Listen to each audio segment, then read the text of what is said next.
Welcome to the Astrodome, home of the Houston Oilers and their supercharged offense, which today will be tested by the iron-tough defense of the Kansas City Chiefs. Good afternoon, everyone. Don Criqui with Paul McGuire. Two legitimate Super Bowl contenders are matched today. The KC Chiefs have not gotten off to a 3-0 start since 1966. To get to 3-0 today, they'll have to find a way to slow down Warren Moon, who's been so tough on them. The Oilers have beaten the Chiefs the last 2 years. Yeah, and one thing that they don't want Warren Moon to do is have the kind of game he had in 1990. 527 yards, 3 touchdowns. Marty Schottenheimer said it's the finest performance by a quarterback he has ever seen. Now, we talked to Albert Lewis about Warren Moon, and he said the way to stop Moon and the offense, or to slow him down, let's put it that way, let's slow him down, is to take away Warren Moon's primary target. Force him to look back to someone else. If they do that, Derek Thomas and the defense may have a chance to get to him. The Chiefs, as you know, are known for great defense, but this year they've been getting more big plays in their offense with 13-year-old veteran David Craig now running the offense. He's been looking downfield and getting the ball to open people. Yeah, they have a guy that can get downfield. DeBerg couldn't do that. David Craig can. He loves the fact that he's got a Okoye and Word. But we talked to Chris Dishman on the other side for Houston, and Chris Dishman said this. You mean the quarterback with the 40-yard arm? Well, the one thing that they can do, they have to do, to slow down or stop Kansas City. Stop the running game, force them to pass. They'll have a chance to win this ball game. Lorenzo White has been a big factor so far. Number 44 is really coming of age, and this is his 6th season in the NFL. He didn't get the work he'd like in his earlier seasons, sharing the job with Alan Pinkett. But now White is getting the ball a lot, is averaging 5.6 yards a run, and he's also a very fine pass catcher, and Moon's going to be dumping the ball off to him a lot today to try to offset the big rush of the KC Chiefs.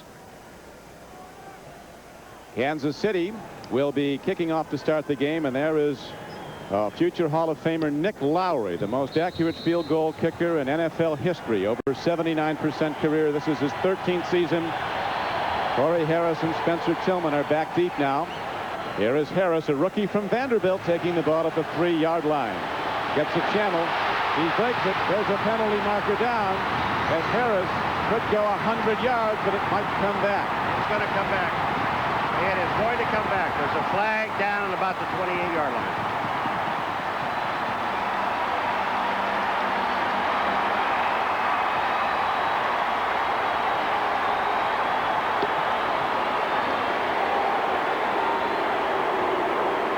Corey, don't get too excited. It's coming back. 29 on the return. 10-yard penalty. First down. Dale Hammer, the referee. I think Todd McNair, Paul, went over to remind Corey that it was coming back, pal. Todd McNair of the Chiefs. Yeah. He cut short the celebration. They can't wait to give bad news to the other team. Jack Pardee sees a big play come back. His Oilers come into the game with a 1-1 record. They still are lamenting that opening day loss here in the Astrodome to the Pittsburgh Steelers. It looked like they had the Steelers put away early. Oilers took an early 14-0 lead, and then Pittsburgh came back, intercepted Warren Moon 5 times and won the game. This is a very important game. If the Oilers win it, they'll be 2-1, and so will the Chiefs be that. And of course, the Oilers will be up in the head-to-head, which could be so important between these contenders. The Oilers lose, though. They go to 1-2 with 2 straight losses at home this season. Warren Moon goes to Lorenzo White, and the former All-American from Michigan State is taken down at the 15-yard line for virtually no game. The rising star in the Chiefs defense, number 90, Neil Smith, makes the stop. Red gun offense, great players up front. Munchak and Matthews, pro bowlers. Everybody else is good also. Lorenzo White, the lone back. Jeffries, Harris, Givens, and Duncan are the wide receivers in the run and shoot, and they all get the ball. Warren Moon runs a passing democracy. If you're open, you'll get it. And everybody works hard to get open. He sees everybody. He'll be throwing here in all probability on a 2nd down and 10.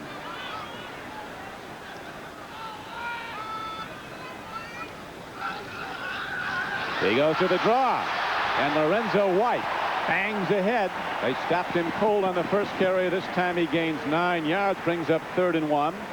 As safety Martin Bayless made the stop.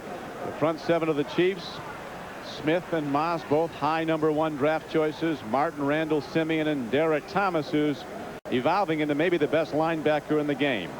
When they go to their dime defense, Chris Martin and Irvin Randall come out as backers. Rookie Dale Carter, the top draft choice of KC, and Doug Terry come in to join Lewis, Ross, Bayless, and Mincy. Houston comes in with the #1 pass offense in the National Football League. And the Chiefs come in with the #2 defense overall. Here's Lorenzo White breaking it open again. And White, a 225-pound power back with quickness and speed, rips it out across the 40 on 3rd and 1. And it's a first down on a 16-yard gain. They just break it to the left of the screen. Take a look at. They block everybody down inside. They get Neil Smith caught inside. And then you got Lorenzo White, who's 227 pounds downfield. And Terry is in there to make the tackle. He saves the touchdown. You know, talk about the run and shoot. Crick, 3 downs, 3 runs, Lorenzo White. And talking to Dave Adolph yesterday, defensive coordinator for Kansas City, he said, they have no tendencies. You don't know what they're going to do on any down that they come up. And it doesn't make any difference what the yardage is. Right now, the tendency is number 44, Lorenzo White. Takes it right. The Chiefs are hunting him this time. As Lorenzo White is hit hard, lead tackler was Dale Carter in as an extra defensive back. Rick, what has happened is that the Kansas City Chiefs are going with Smith, Salimu, and Maz, 1 linebacker, Derek Thomas, and 6 defensive backs.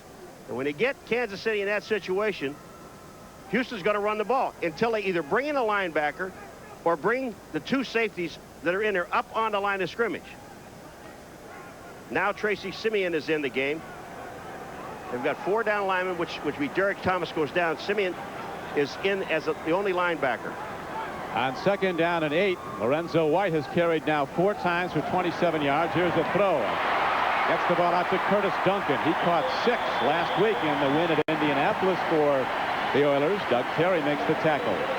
You know what's interesting about this offense, and Dave Adolph was telling us too yesterday, that when you see Duncan on one side, Jeffries number 84 is on the other side. They have 2 guys going deep and 2 guys who are hanging up short.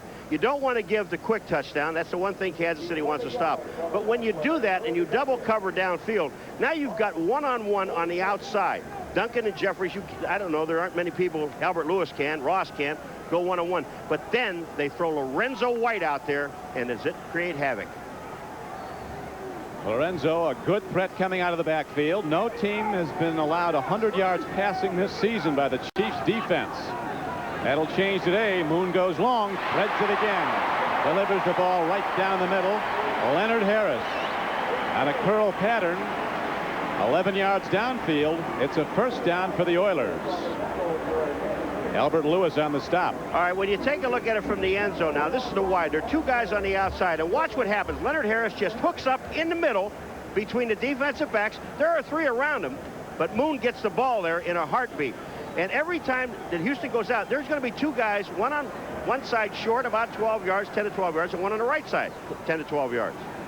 After a tough opening day against the Steelers, Warren Moon hit 29 of 39 throws against the Colts. Lorenzo White takes a hard pop. Martin Bayless, a big striker at the strong safety position. Number 30 was the first man to stick him. That'll bring up 2nd down and about 7 where the ball's positioned. All down to the 32-yard line. El Del Greco is the place kicker for the Oilers. A good one. He's got long-range ability as the clock is now down to 9:55 to play in the first quarter. All right, Crick, now you've got 1, 2, 3, 4, 5, 6, 7 defensive backs in the ball game. The only linebacker is Derek Thomas, and he's lining up on the line of scrimmage. So there are no other linebackers behind the line of scrimmage. There are 7 defensive backs. Now Derek Thomas comes off. Chiefs changing their look, Paul, as they said they would to try to slow down Warren Moon, but so far they haven't slowed him down, nor have they slowed down Lorenzo White. On a cutback run, he almost broke it.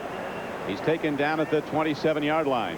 He could actually, Lorenzo White could have gotten up and ran with the ball further, but he didn't. He was not knocked down. He slipped and fell down and stayed on the ground because the official did not blow the whistle. Watch when he cuts to the right of the screen. Lorenzo White comes back in. Now watch this. He trips over his own man. So actually he is not tackled yet. He's laying there on the ground. Thompson's coming to him. If he gets up, he can still pick up another 2 yards. Warren Moon talking yesterday about how much Lorenzo White likes to work. He gets better as the game goes on. Watch the screen pass play. It'll be coming up to Lorenzo White. He broke one for 69 yards and a touchdown against the Colts. Another throw and a pick. The Chiefs make the pickoff. As coming down the field is Benny Thompson.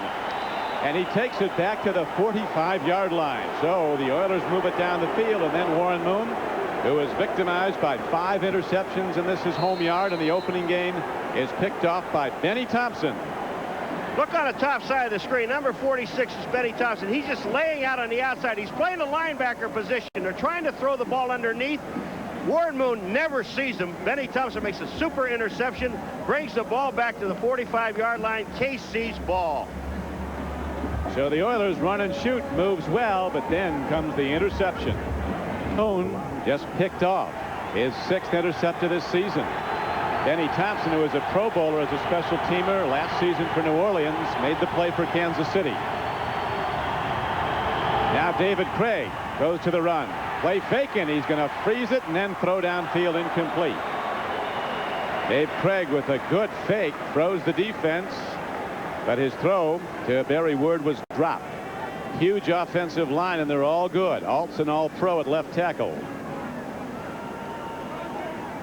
Craig was thrilled when he saw the size of the blockers they have at Kansas City when he came from Seattle. Word and Bill Jones are the runners. Bill Jones primarily a blocker. Jones and Barnett, a lot of deep speed. Jonathan Hayes starts at tight end. He walked up to John Alt and said, "Boy, you're big." Yeah, but I like that. Yeah, I like that.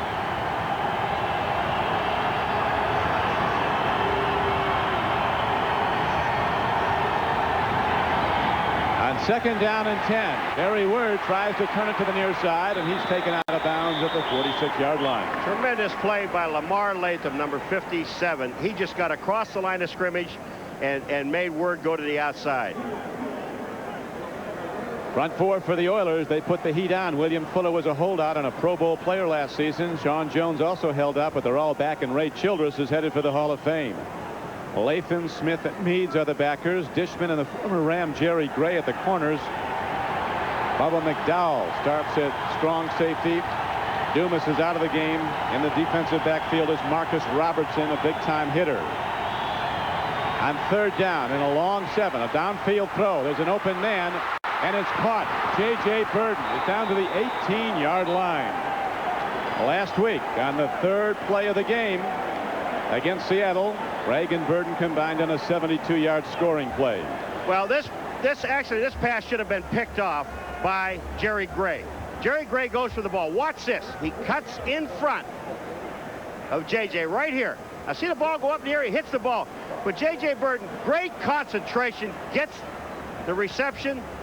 No touchdown, but Gray goes for instead of going for the man, he went for the ball and missed it. Jim Eddy, the defensive coordinator for the Houston Oilers. Very animated man. He's as in the game as much as guys on the field. That was a 34-yard gain. Barry Word. He goes boom down to the 13-yard line. Jim Eddy, Paul, lives every moment with his heart on his sleeve. Here it is. Watch this. Here's the running play. The running play you just saw. This is Jim Eddy. Look. Whoa, yo. He's announcing it to the coaches in the booth, apparently. He's not happy with a 5-yard gain running the ball. One thing that he told us they have to do on 1st down is stop Kansas City in order to win this ball game. They didn't do it then. Nope. Chiefs got 5 on that 1st down. 2nd and 5. Willie Davis goes in motion, then comes back, and it's back to the run. Barry Word. Oiler defense comes up and gets him. Doug Smith, a 300-pounder defensive tackle, 99, and 95. William Fuller were on the stop. You know, this defensive line is a pretty good defensive line. Fuller, Childers, Smith, and Jones. And you don't want to really start running straight at him. Watch this. Word goes up in the middle. Coming down is 95. Down along the line of scrimmage is Fuller. He makes the play. Doug Smith stuffs it at the line. Fuller makes the play. The Chiefs have been beaten by the Oilers the last 2 times they've played, last season and the season before, and they've lost 5 of the last 7. Kansas City's not won here in the Astrodome since 1983. Craig put some heat on the ball. Too much. Unable to catch it is Fred Jones, number 80. That time, Craig had an awful lot of time to throw the football. And he just got it a little bit too far out front, but Fred Jones's hands touched the ball. You should catch it. Look at the defensive secondary. Now up to the right of the screen, or excuse me, the left of the screen, you see Jones goes inside, comes back to the outside, and look where that ball's from. No place for the defense to get it. Craig had time. They just missed it. So Craig comes to the sideline, but his throwing has set the Chiefs up with a golden scoring opportunity early in the game. It'll be a 31-yard attempt. Snap and set down are good, and so is Nick Lowry. And with 5:46 to play in the first quarter, the Kansas City Chiefs go on top 3-0.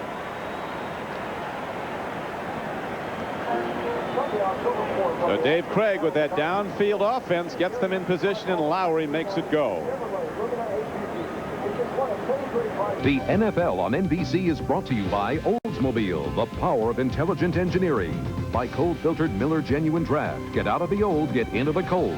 By Little Caesars Pizza, where you always get 2 great pizzas for 1 low price.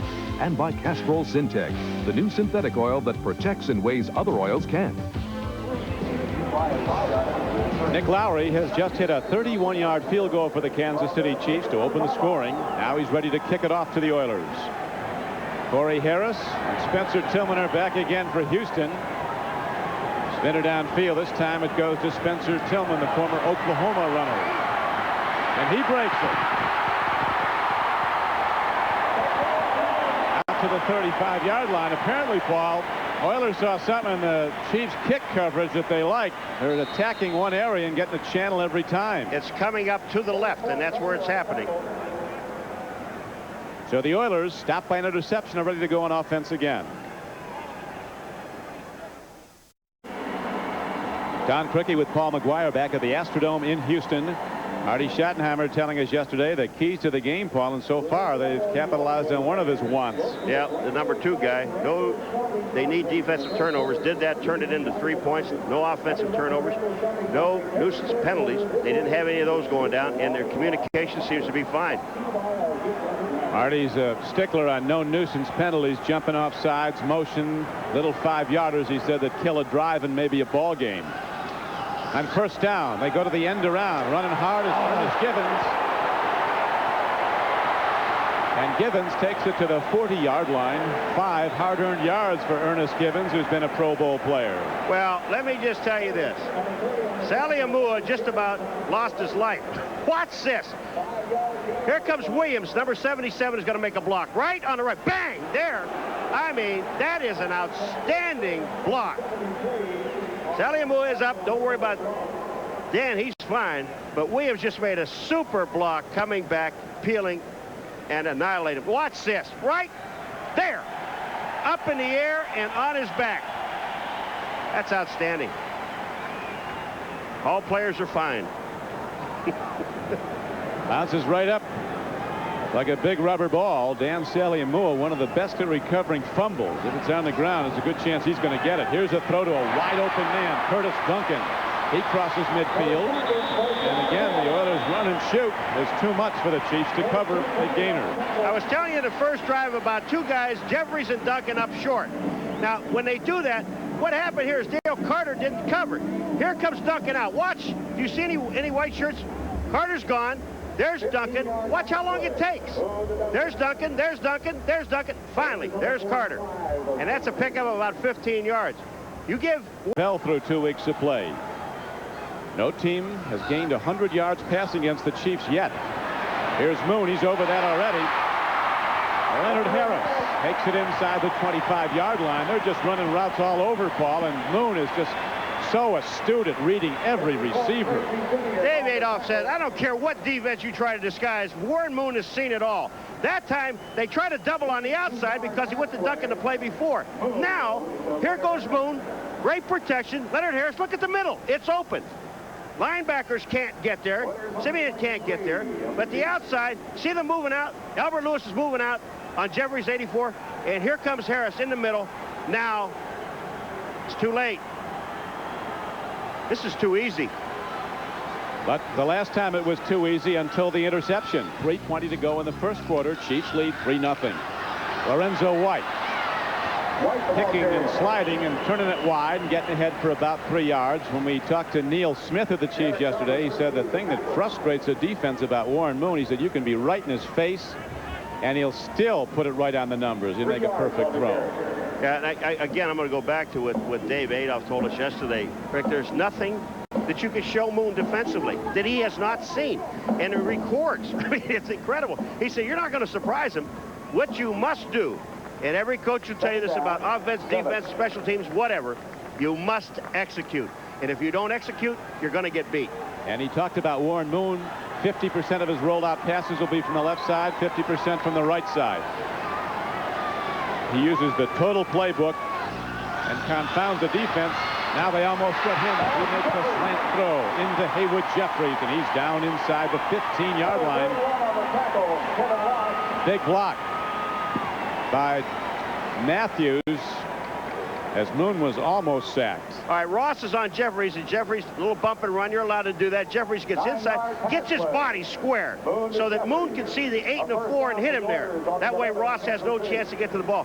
But again, just great protection. This is one of the things Moon in the past really didn't have a whole lot of was pass protection. He's getting it today. So the Oilers now very much in field goal range, but looking for 6.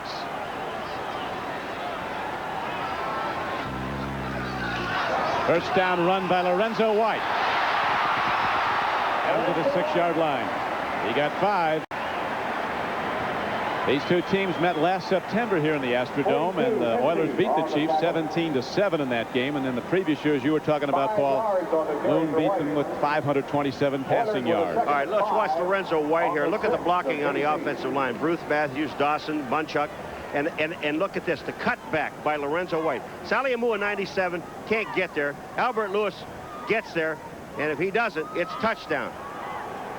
Mitzi was there, number 42. But this guy can run. He is a complete package. That's why Notre Damer isn't here, Alan Pinkett. He went to New Orleans. Lorenzo White working hard. Option run. He gets that great cutback move, and part of the reason is his great footing. He's got size 15 shoes, 6E in width. This is a real big foot. Look at the feet on this guy. That's why he can plant and move. Big old suction cups on a buff. But you know, they talk so much. It was even written up in the paper about Houston getting into the red zone. The red zone, you know, you get inside that 20-yard line. They've had 12 penalties on offense so far in 2 games. 6 of them were inside the 20-yard line to stop drives. Drive that man, Pardee, nuts.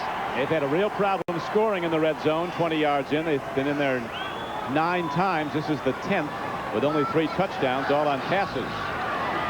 Moon looks, he throws. Ooh.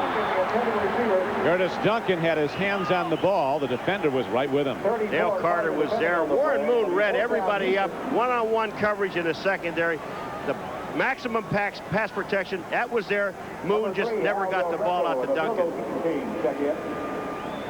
So in this first quarter, which has 1 second left in it, there's been a lot of big play offense, but very little scoring, just the field goal by Nick Lowry. Now Al Del Greco will try to even it up. His attempt will be from 22 yards out.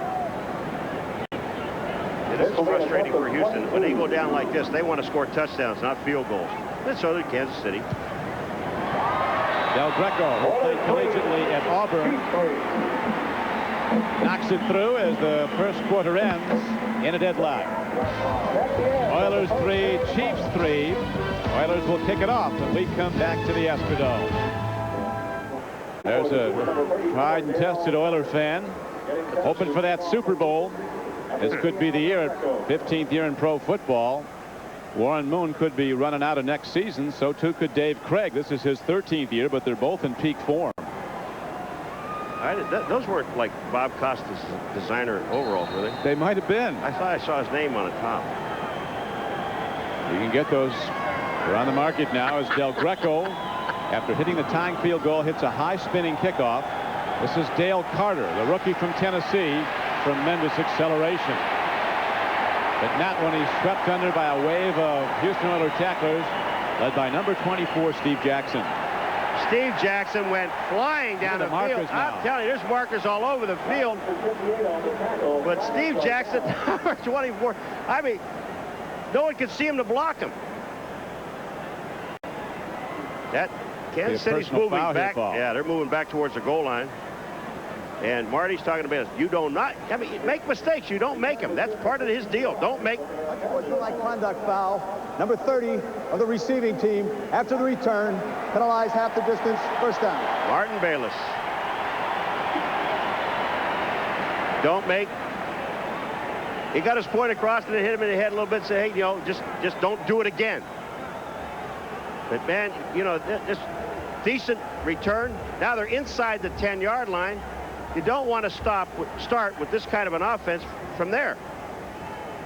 Jim Eddy, the Oilers, talked about the keys to his defense. They've got to be an intimidator. And he wants more control on first down. Knock people down in those crossing routes. Come in my zone, you get popped. He wants a real forceful defense that makes an offense think about where they're running.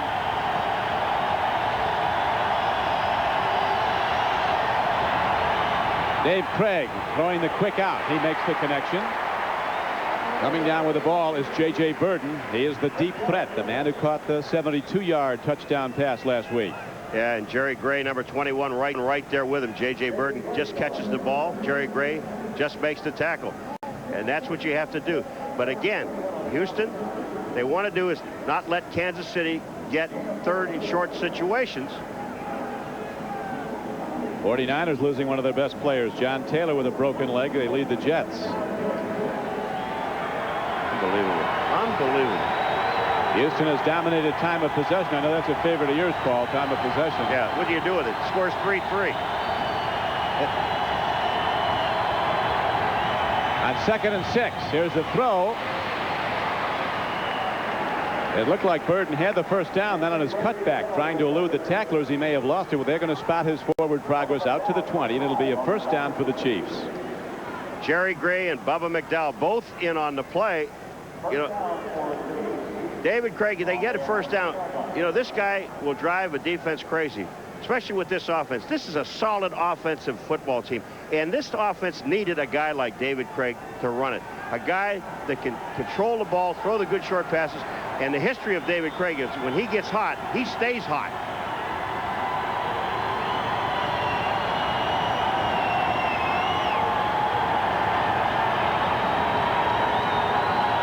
Long count by Dave Craig on first down. He just gets it off before the clock ran out. And on the draw play, they go straight ahead to Barry Word. He takes it straight ahead for a gain of about 8 yards. Al Smith, the middle linebacker, was the tackler. Got it down to 1 second, and what they were doing was audibleizing at the line of scrimmage. Craig saw something, took his time, got it off with 1 second, and they picked up almost 9 yards on the play. Good audible. Craig hoping to be a part of a Super Bowl team for the first time. The upward ascent of the Chiefs under Marty Schottenheimer has been remarkable as Jim Eddy continues to show that emotion on the sideline of the Oilers. He plays every play. Tape his ankles and send him out there. Handoff. Barry Word, the back that the Oilers are most concerned with. They think he's tougher to defend than Christian Okoye. Under Marty Schottenheimer, though, Kansas City in '89 had a winning season. In 1990, they went to the playoffs. Last season, they won a playoff game. So who knows what's ahead this year, but they're getting better all the time. A very good organization, rock solid. Carl Peterson running the personnel end of it, and they've just put a very good team together that Schottenheimer's been a proven winner. He's coached as a head coach 7 years, and he's had 6 playoff teams. And he's very relaxed. We had a chance to talk to Marty yesterday, and saw his lovely wife, Pat, and he just really feels good about this team. And he should. Our run, some nice trap blocking up front by the Kansas City Chiefs, and that brings Barry Word ahead across the 40-yard line. He's out to the 42, where Dishman finally tackled him. All right, Renard and Zott and Lutz up in the middle, and that's exactly where they're running. Now, Baldinger and Alt are also in there, but look at Word. Once that hole is there, he sees the crack. Here comes Dishman up. It's just too late. He picks up the first down. Barry Word is a strong running back And you probably will not see one guy bring him down if he's coming straight ahead at you. Marcus Robertson hit him with everything he had. Second-year safety, bounced off, and then they finished off Barry Word. But not until he got a first down. Reverse. Pass. Flea flicker. Craig's in trouble. Swings it out. It's going to be a big gainer on the run as Emil Harry inside the 40, inside the 35, and down to the 31-yard line. So imminent disaster was averted by the quick-thinking Dave Craig. He eluded the sacker and dumps it off to Emil Harry, and this former Scholastic All-American at Stanford took off on a 27-yard gain. You want to know why there's no lineman downfield on this play? Because it's a lateral. Watch this. Here comes the reverse. The pass back. That's Emil Harry on a reverse. He's going to get hit right here. But watch this. He throws behind to Emil Harry. That ball was taken at the 30. The ball is down almost at the other 30. And Jim Eddy has got to be going crazy. Watch this. Whoa. Yo. Catch him. Get him. Get him. Get him. He's going to go left before this game's over. 3-3 tie, second quarter. Look out. Now the full force of the Houston Oilers pass rush sweeps in and takes down Dave Craig with the first sack of the game. Lee Williams, Ray Childress, they're all coming. Now he's happy. Jim Eddy is extremely happy about what he sees here. Here they come. Childress, number 79. He's going straight back at Craig. He's the one that makes Craig move. He's the one that makes the play. Fuller comes in on the other side. Sean Jones comes in on the other side. Lee Williams, number 97, is there. Three guys. Great time Pro Bowl selection. He's always double teamed. He'd like to play defensive end, but they need him in the middle, so he goes in there and is an all-pro quality player there also. And every day in every meeting, he soaks his ankle in ice because he has a bad ankle. It's going to be that way. It doesn't make any difference to him. Never complains, just makes the plays. Again, they go to Barry Word, who's getting a lot of work early, like Lorenzo White is on the other side of the ball when Houston has it. Lamar Lathan was the tackler.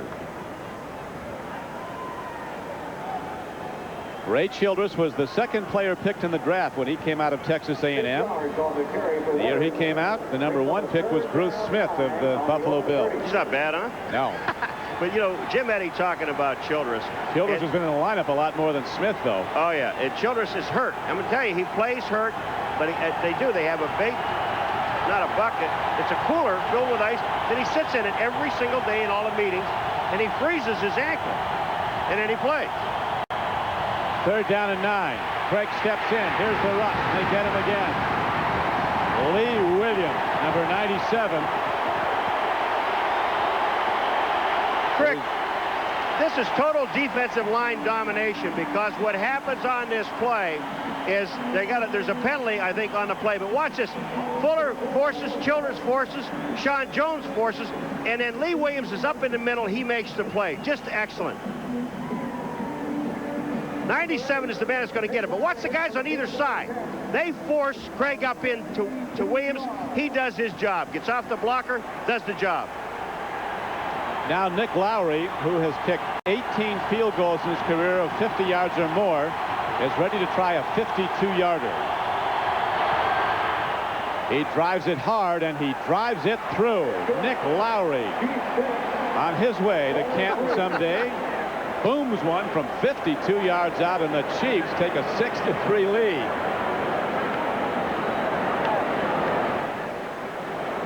A great play by one of the all-time kickers. Marty Schottenheimer with some counsel. Always working, a teacher, very much a player's coach because he was a player. Played with you, Paul, at the Buffalo Bills. Never a great player. He was one in college, a first-team All-American linebacker. The great shots. Complained, wanted to play. They finally played him, found out he couldn't play.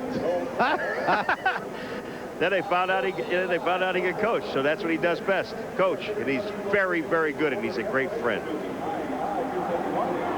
Lowry, after hitting his 19th career field goal over 50 yards, kicks off. Not that deep. With the ball is Corey Harris. This time the Chiefs get him. He's the guy that broke the opening kickoff of the game, 100 yards for a score, or so he thought, until that penalty marker for an illegal block was picked up and the play came back. That 19th field goal of 50 or more yards by Nick Lowry is a new NFL record. Warren Moon's been throwing well, but that one interception looms large. It stopped a big drive. Sam leaps into Lee Harvey Osborne. With Paul McGuire, this is Don Criqui back at the Astrodome. Some big plays between Kansas City and Houston so far, but field goals account for the only scoring. Lowry's 52-yarder has given the Chiefs the lead again. Haywood Jeffries, a rangy receiver, 6'4", does some talking with Albert Lewis. Jeffries has really emerged, though, as a star player after a slow start. Oh, he is outstanding. Last year got 100.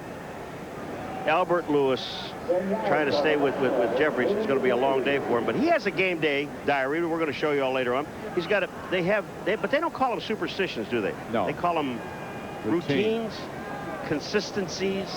A lot of pasta and a lot of tape. You'll see. A lot of pasta and a lot of tape. What a great combination. Sounds like a good meal to me. Whatever's fair. First down and 10 for the Houston Oilers. Warren Moon looking at Lorenzo White, but he looked too long, as sweeping in was Neil Smith. And really gets better game by game. You know, when we talked about Albert Lewis, what he said to us yesterday about forcing Moon away from his primary target, which holds the ball up. That's exactly what the secondary did. They went away. Watch Moon. Watch him look right to his primary target. It's covered. Now he has to wait. When he does, Smith is there. That's what the defensive secondary does for the defensive line. Gives him a chance to get to Moon. Neil Smith out of Nebraska. He said media criticism really fanned his fire, and that's when he decided he was going to be great. You get tired of hearing people say he was overrated and shouldn't have been the #2 pick one year in the draft. Second and long yardage. Here's the screenplay to Lorenzo White. It'll go for big yardage. Blockers in front. A first down and more. Lorenzo White's out to the 45-yard line. Oh, man, do they set this thing up beautifully. And that's Monchuk out in front. They just set this play up so beautifully. They're looking outside. Watch 44. The offensive line. He gets in there and gets a block of Saliamua. Now the blocking up front goes. Dawson is out there. Monchuk's out there. And here they come. Lorenzo White. You don't have to block a whole lot. All you got to do is get in the way of people. They pick up the first down. They're at the 45. This is an outstanding call. Again, yes, Adolph said, don't throw stuff at Moon. He's going to read it. Lorenzo White outgained the Colts last week. Lorenzo, receiving and rushing, had 175 yards. That was more than the Colts had as a team. Downfield throw and a tremendous play by Ernest Givens. The catch wasn't nearly as admirable as the courage he needed to make it. Crickster, let me tell you what. There were 4 guys there, and that's why you're saying it takes guts to make this catch. He knows he's diving. He knows he's going to get hit, but there were 4 defenders in the area when Moon threw the ball. But Givens was open, and Moon's got the arm to get it there. So far, Paul, Lorenzo White's had the ball in his hands 10 times. He's rushed for 45 yards on 9 carries, 5 a pop, and then 121 yards. Moon now with 113 yards passing. He's hit 8 of 10.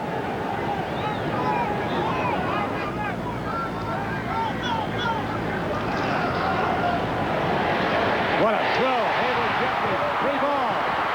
Looks like the Chiefs. Kevin Ross comes up with the ball. Jeffries can fumble the ball. How about inside the 20 again? Another mistake. I mean, this is incredible watching this team. But that's what Kansas City said they have to do. Strip the ball. Be physical on defense. Houston wants to do that. That's the way Kansas City plays. But Moon goes down and just pumps this ball, throws it to Jeffries. Perfect throw, but the hit is made bang right there. And when the ball comes out, watch Ross, 31. Jeffries is trying to get back. No way. Ross goes in, takes the ball away. Terry is the man that makes the play. Chiefs go on offense when we come back. Number 30, Terry. Watch his head and his left shoulder. That's what knocks the ball out. Right there, he goes through Jeffries, and then Ross eventually ends up with the ball. Good hit. Doug Terry, a hard-hitting ex-Jayhawk from the University of Kansas. Now, Okoye on this carry is shut down at the 20-yard line, gained less than a yard. Now to New York and Bob Costas.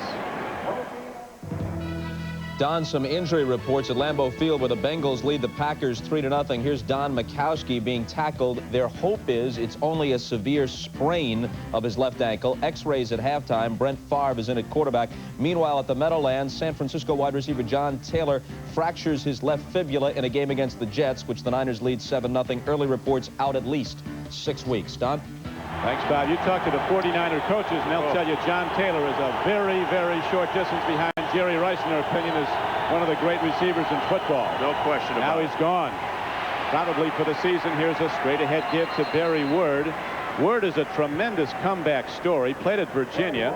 He was out of football for 2 years before making a dramatic return to the NFL in '91. He was working in Reston, Virginia as a telemarketing representative. The Chiefs called in the spring of '90. Didn't play football in '89 after having unsuccessful tryouts with the Cowboys and the Steelers. Now he's a key member of the KC Chiefs. He certainly is. Todd McNair is now into the game along with Willie Davis, number 84.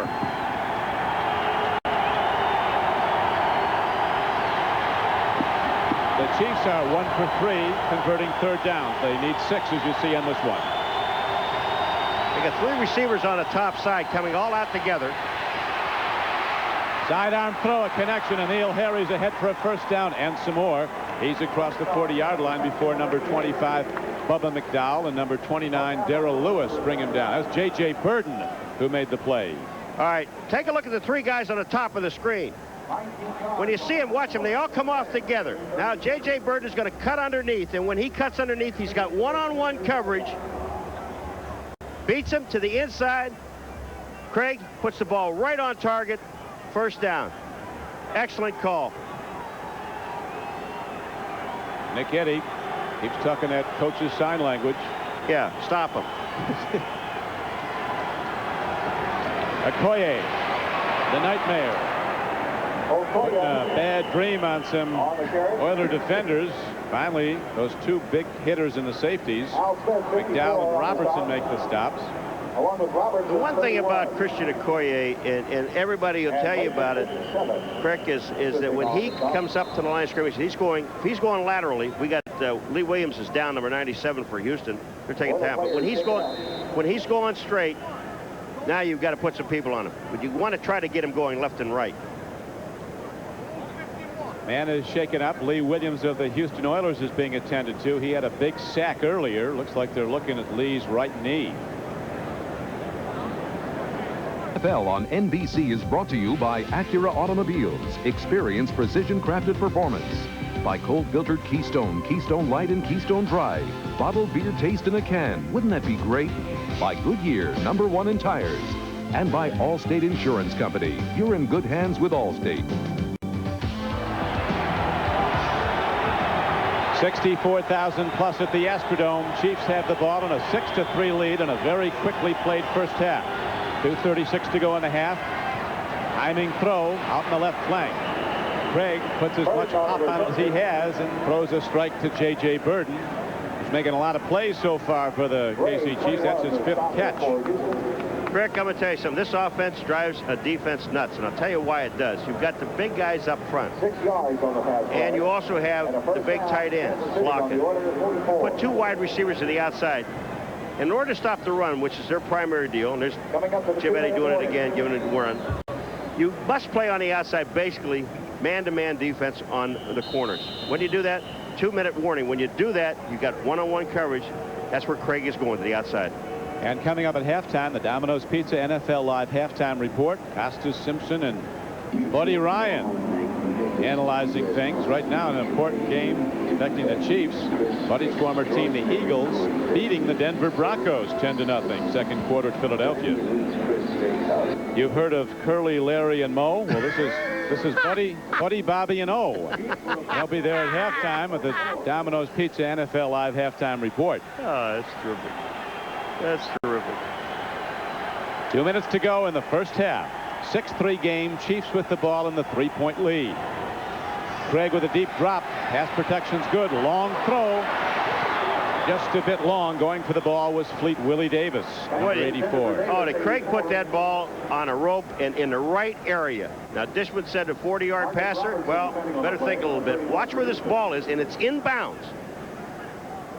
All right, there's Willie Davis. Watch, the ball is inbounds. I mean, it's a toss. There's no, I mean, if he catches it, he's going to get drilled by Robertson. But the pass, I thought, was an excellent pass. Report from the sideline. Pass rusher Lee Williams of the Oilers has a knee strain. His return to the game is questionable, but he could be back. Well, that's good news.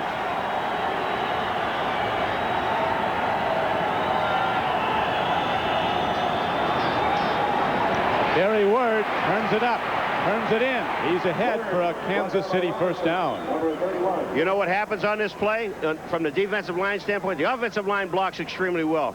But on this play, Ray Childress, they've got a stunt on in the inside, and I think it's with Doug Smith, 99. Take a look at the stunt. You see Childress right there? Well, when he goes around, Smith doesn't get down. And when he doesn't get down, Lamar Latham gets taken to the inside, and that opened that all up to the outside. They pick up 9 on the play. Marcus Robertson finally made the tackle. 3rd and 1. Word for the first down. Childress on the tackle. Word is the man again. Ray Childress and Lamar Latham on the stop as the Chiefs now signal for and are allotted a timeout with 1:11 to play in the first half. So Kansas City again in field goal range for the long distance kicker Nick Lowry. NBC's premiere week continues Monday with all new episodes of The French Prince of Bel-Air and Blossom, followed by an NBC world premiere movie based on the true story. Carolyn Sapp, Miss America 1992, stars in her own remarkable story, Miss America Behind the Crown. That's Monday night on NBC. Was that first one? Fresh Prince of Bel-Air. Huh. Easy for me to say. I thought you said French Prince. I was going to say, ooh. The subtitles on the bottom of that, maybe. 1st and 10. 71 ticks left on the second quarter clock. Craig checks the right, goes left, and a drop. Ken Barnett, who's at his best after he catches the ball, fails to do the first, so there's no play. Oh, David Craig, you can't do it any better than he just did it. Craig goes back to pass. The ball was supposed to be thrown to the right side. Watch how long it takes to get out here. Tim Barnett is right there. Craig comes back, finds him, hits him right in the hands, and he's looking at the defender, Jerry Gray, coming into his face. He did not look at the ball. And you can't catch it unless you see it. 2nd and 10. Remember that old adage? Yeah, but that's right. It happens a lot, even with the best. They start to run before they have it. 2nd down and 10. Draw. Word. Big game. He keeps on going down to the 19-yard line. Here's a penalty marker in. Line judge came over. It might have been a face mask. It didn't seem to be there's a hole that's going to be signaled against the Chiefs. The guy walking back is number 76, John Alt. Now, I don't know if it's against him or not, but he's back at the 45. We'll see. You'll see. Holding. Number 86 of the offense. 86, Emil Harry. Still 2nd down. John Alt was going back, and he didn't say much, and he was downfield along with him. Emil Harry. And if you look on the right, there's Emil Harry right here. Is he holding? When you get your arm around, yeah. When you get your arm around a defender, that's called holding. That's Darrell Lewis, number 29. Remember what Marty said about mistakes? His team has made fewer. Oilers have turned it over twice. Kansas City, not at all. They need to get some more yards to get in Lowry range. Long a distance a kicker as he is. There's a timeout signaled for by the Chiefs with a minute to play in the first half. Don't forget, week 4 of the NFL season next Sunday includes games involving the Chargers and the Oilers here at the Astrodome in Houston. Denver, losing at Philadelphia today, plays at Cleveland. The whole day kicks off with NFL Live at 12:30 Eastern Time. Among the 4 o'clock games, the Steelers and the Packers meet at Green Bay. The Jets go out to Anaheim to play the LA Rams. That's all next Sunday here on NBC Sports. Correct. 2 weeks in a row. Houston Oilers face 1,000 pounds of backs. It's unbelievable. Right. Next week they got Butts. Bernstein. They've got an interesting schedule, this team, don't they? Well, they've got to succeed outside the dome. They play an awful lot of dome games this year. As you see, they're 1-1 in domes. 11 of their 16 regular season games will be played in domes. Well, the reason Cleveland is white on the screen there is because that game is in December. It's in December 20th, and that's the only really bad weather game that they could possibly have would be in Cleveland. That's in white because they'll be playing in snow in all probability. Here's Craig throwing, making the connection. Todd McNair with his 7th catch of the season coming out of the backfield. Taken down by Darrell Lewis. Clock runs down to 48 seconds. Chiefs quickly into alignment without a huddle. Lamar Lathan was right there to make the play. McNair got through it, picked up a couple extra yards, but they're using an awful lot of clock.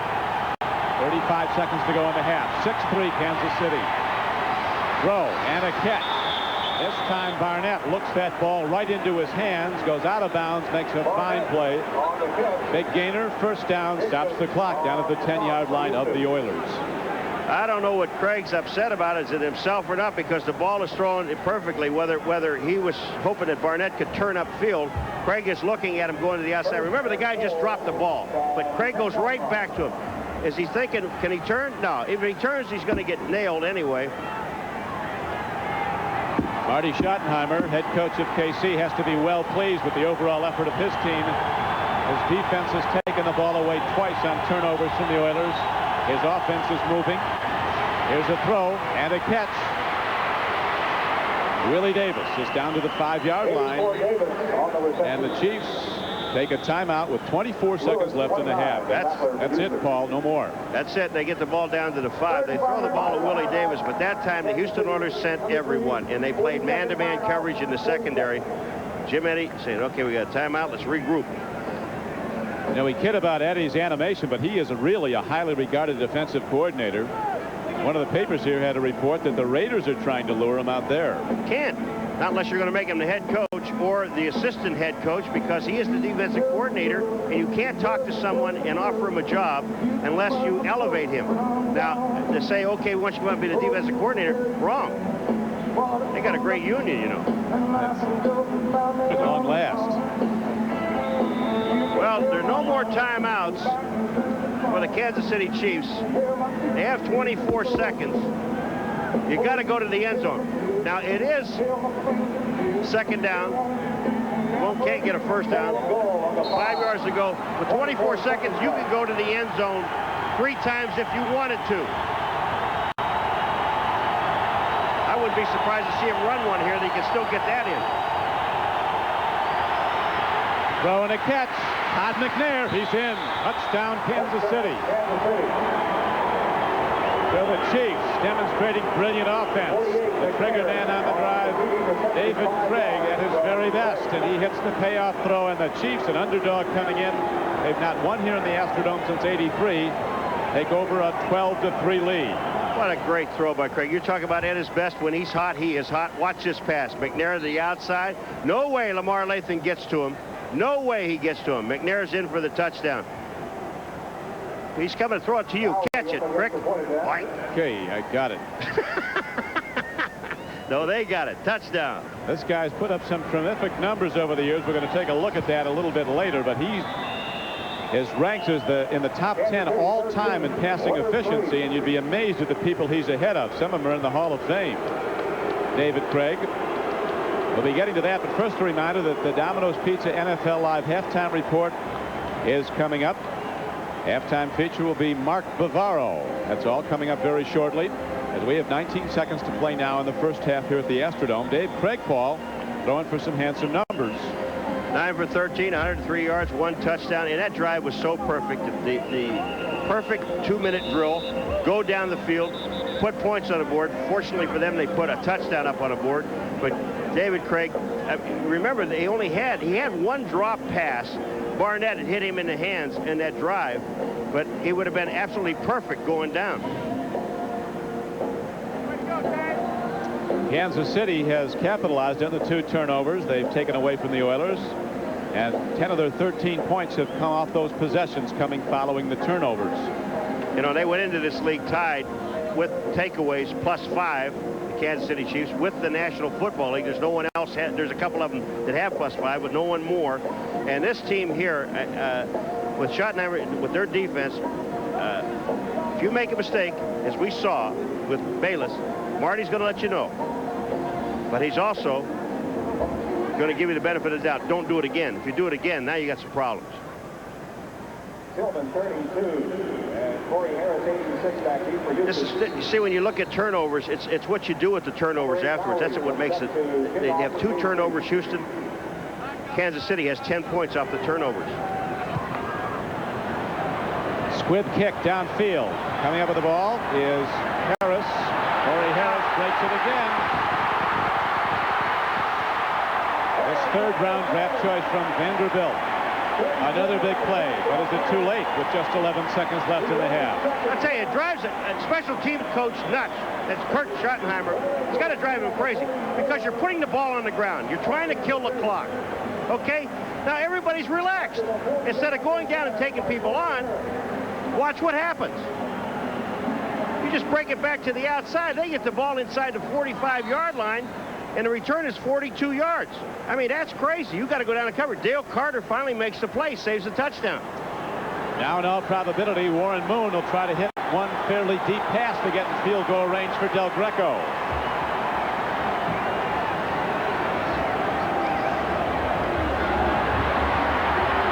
There's the pass, an out pattern.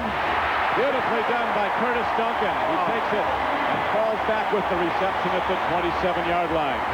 You want to talk about diagramming it, and this is how it's done. To stay in bounds, concentration, catch the ball, and then ball out of bounds. Watch, look at his heels. Watch his heels. And the concentration on the ball. He's got it. It's a catch. We're at the 27, but it's perfect. Look at that. He looks at it, brings it in, has his heels down. Albert Lewis can't do anything, but the pass on top of it was absolutely perfect. Albert Lewis had no chance at the ball. Duncan does. Look at that. That is outstanding. Outstanding it was, and now a 45-yard field goal attempt by El Del Greco. He's got enough distance, and he has the range.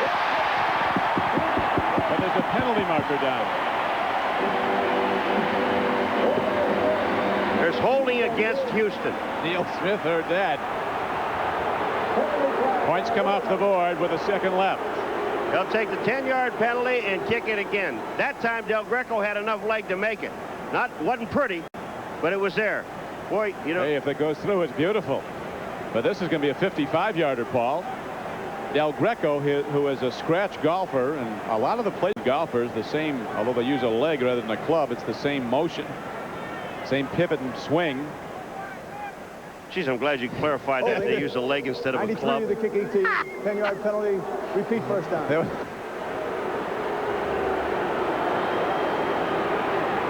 It's the up back on the left-hand side. Now watch this. You block inside, and then he reached out and tackled the defender coming in on his outside, and that's holding. I mean, you're way on the outside. They see everything. Yeah, you were holding. Rick Graff. Linebacker, backup linebacker. Be 54 yards for Del Greco.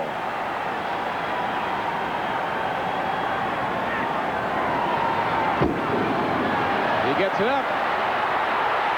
He hits it. Can you believe this? I said they're not pretty, but they get there. You're right. It's 3 points. Then he says, how do you do to Derek Thomas? Efrey knocks it through, so the Oilers get some momentum at the close of the half. After the penalty, Del Greco booms one from 54 yards out. A career long, and it gets the Oilers back to within a touchdown. Look at this. He says to Derek Thomas, how are you, or words to that effect. Right now, with the score 13-6, Kansas City in the lead at halftime, it's time for the Domino's Pizza NFL Live halftime report as we go to New York and Bob Costas. This is the Domino's Pizza NFL Live halftime report, brought to you by Domino's. Nobody knows like Domino's how you like pizza at home. So Del Greco juices the Astrodome a little bit by connecting on try number 2 from 54 and bringing the Oilers back to within 7. Bob Costas along with the juice, as always. And for this weekend, Buddy Ryan joining us in the studio. And let's talk about your old team, Philadelphia, right off the bat. They're in front of Denver 17-0 as they approach halftime at the Vet. Cunningham with a pair of touchdown passes. Calvin Williams and Fred Barnett doing the honors. But it's been the defense that's really been the story. Oh, they're smothering Denver. They less than 50 yards offense, I think Denver has.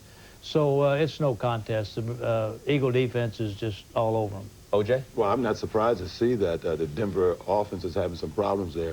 Normally somewhat inconsistent offensively. They want to keep a game close and let Elway work his magic late in the game. But the way Philly is playing them defensively, I'm surprised at how diverse Philly's offense is coming into this weekend. I thought the 49ers and the Cowboys were the best team, along with the Bills, the best team in football. I got to put Philly right up there with them. Let's look at a couple of examples. They both involve Andre Waters, the controversial safety for the Eagles. Let's watch this. The catch is going to be made here by Mark Jackson, and he's going to be splattered by Waters. A clean hit, an incompletion, not a fumble. Oh, that's Bear football. That's getting after it. And that's the way it's supposed to be played. Shovel pass here to Shannon Sharp, and Andre only weighs 180 pounds. He has to take those big guys on low every now and then. Does an excellent job. You take issue rather vehemently with those who have characterized him as a dirty player, right? Oh, yes. He's an all-out player. He's a winning player. He has to play on a low plane because he's so small. What about late hits, though? Well, everybody in the league has some late hits, but some of his have been magnified by people in the media. All right. I wish we had time to elaborate on that, but we don't, so that gets everybody off the hook. It's 17-0 late in the second. Same score at the Meadowlands. 49ers in front of the Jets, 17-0. Steve Young has a touchdown pass to Jerry Rice. Rice's 94th career touchdown reception. Steve Largent's league record is 100. Young has also run for a touchdown, and Kofor has a 45-yard field goal. All good news for the Niners, but the bad news, John Taylor, fractured left fibula, the great wide receiver, out for a minimum of 6 weeks. In the game you folks are watching, Kansas City with the lead at the Astrodome, 13-6 at halftime. Cincinnati, despite 3 first-quarter turnovers, has a 10-0 lead approaching halftime at Lambeau Field. Don Majkowski, the quarterback for the Packers, has been replaced by Brett Favre after injuring his left ankle, and it looks as if it's a sprain, but they won't know for sure until they've taken x-rays at halftime. So Majkowski out and Brett Favre in. This is one of these tough names.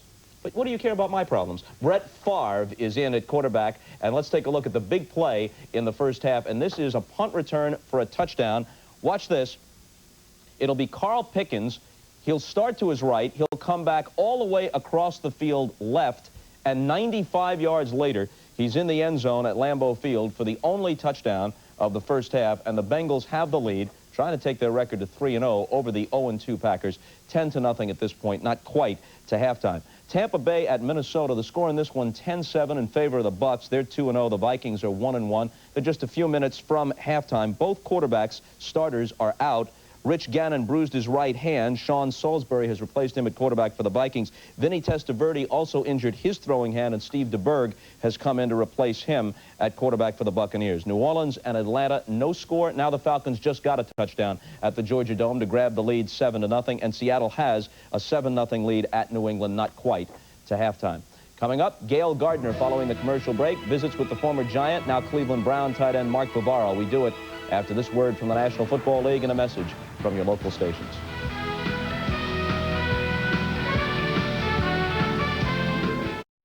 '66 right now, though, Paul, because of those turnovers, they're looking pretty strong. It's amazing how the coaches know the keys to the game and they have to execute them. 2 turnovers by Houston, 10 points off of them. Kansas City's doing exactly what they want to do. They're making Warren Moon think about where he has to throw the ball. Jeffries just makes the catch. Now look at the ball's at the 20-yard line. Not so. The Jayhawk Doug Terry separated him from the ball, and then Simeon is quickly on top of it. That was number 1 on Marty Schottenheimer's list of things we've got to do. We've got to slow Warren Moon down by getting him to turn the ball over, some of his teammates to do it. And so far, so good, although I think the Oilers are going to come out now. They have to win this game. They're in real trouble if they don't. They'll go to 1-2 with 2 losses at home already. You know, you talk about important series. Houston got the kickoff in the first half. The second half, they have really not slowed down Kansas City. Kansas City's doing what they want to do. Craig looks as sharp as I've ever seen him. And I'm telling you, if they don't stop this series right now, they got a problem. Yeah, talking to some of the Chiefs people at halftime, they're really pleased that Craig is, really starting to come on in this offense. He's an established pro, but it was a whole new system he went to. Now he's certainly mastered it, and we're underway with the second half. Davis momentarily bobbles the return. And now we're going to take a look at the Coors Light halftime stats. Numbers tell a big story. First downs dead even. Kansas City's run the ball much better. Although Lorenzo White started fast, he had 45 yards rushing early in the game. Passing yards, Warren Moon with 146. Prior to this, no team had gained 100 yards passing in an entire game against this Kansas City defense. Total yards about even, but there's the key, Paul, as you talked about right along. Turnovers. Turnovers and into points. It is nice that they each had the ball 15 minutes, so you don't see that very often. Shared it very nicely. High set, power set. Craig takes a look. Timing throw. Nice breakup. Well done by Jerry Gray, the former Texas Longhorn, who was the #1 draft choice of the LA Rams 9 years ago. You know who made this play? Sean Jones, number 96, jumped up in the air and got in the passing lane. And Craig couldn't throw it to the outside. He had to wait. But Sean Jones went straight up in the air. Craig had to pull the ball back down to the right. Watch him. He goes to throw, and Sean Jones is there. You see his hand? He's got him. He's got him in his passing lane. And Craig has to wait and wait and wait. Defense doesn't get to him. The offensive line did a super job, and then he tries to go downfield for naught. Now he has 2 downs to get the 10. Uh-oh, movement. Movement and markers and people pushing and shoving after the whistle. Bill Jones gets a rare carry. Might have been Bill Jones in motion early. Yeah, that's word got the carry. Bill Jones moved first. That's illegal motion.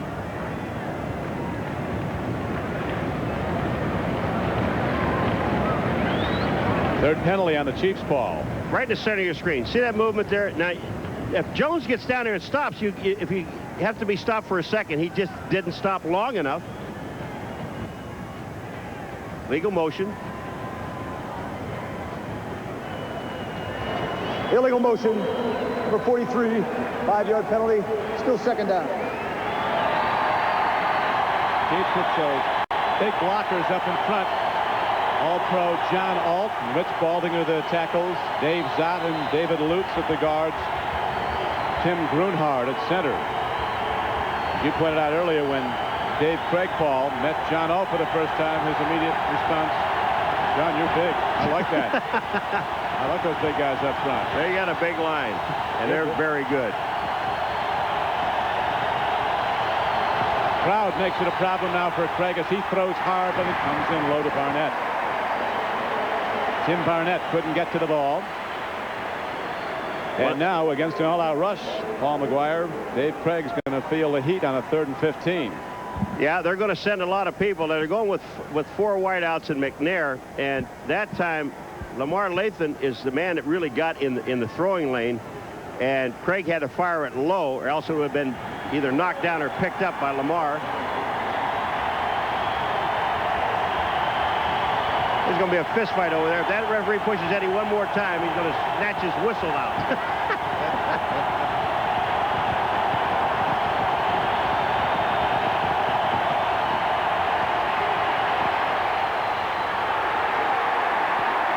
Great catch, but not enough. Fred Jones, what a super catch he made. But he had Jerry Gray and teammates were all over him. That pass is thrown. Fred Jones just doesn't get far enough downfield.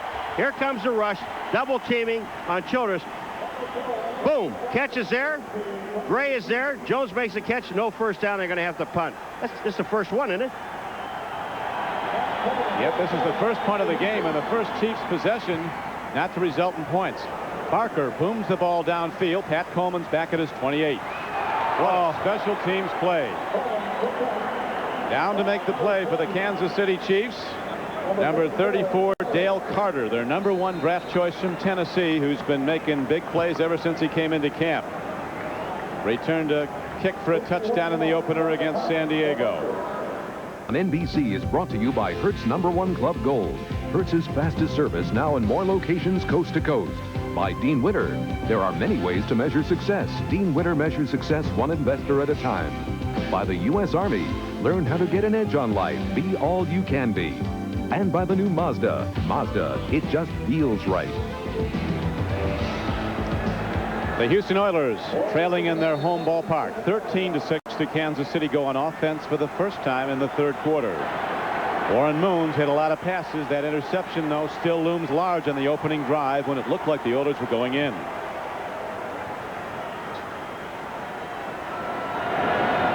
Lorenzo White, the lone setback. Moon looking long on a first down throw. What a throw. Right there with the receiver, Ernest Gibbons, was Dale Carter, who just made that big hit on the special teams coverage of the punt. I'll tell you, Dale Carter was right there, and you're absolutely right about the throw. It was a perfect throw, the only place you can't. Gibbons going to the outside. Watch Dale Carter close. Number 34 on the outside. That passes over his head. He gets his hands up and knocks it away. You go play defense any better than that, folks, and he's a rookie. Right there. His arm is in there. Gibbons has no chance to get the ball.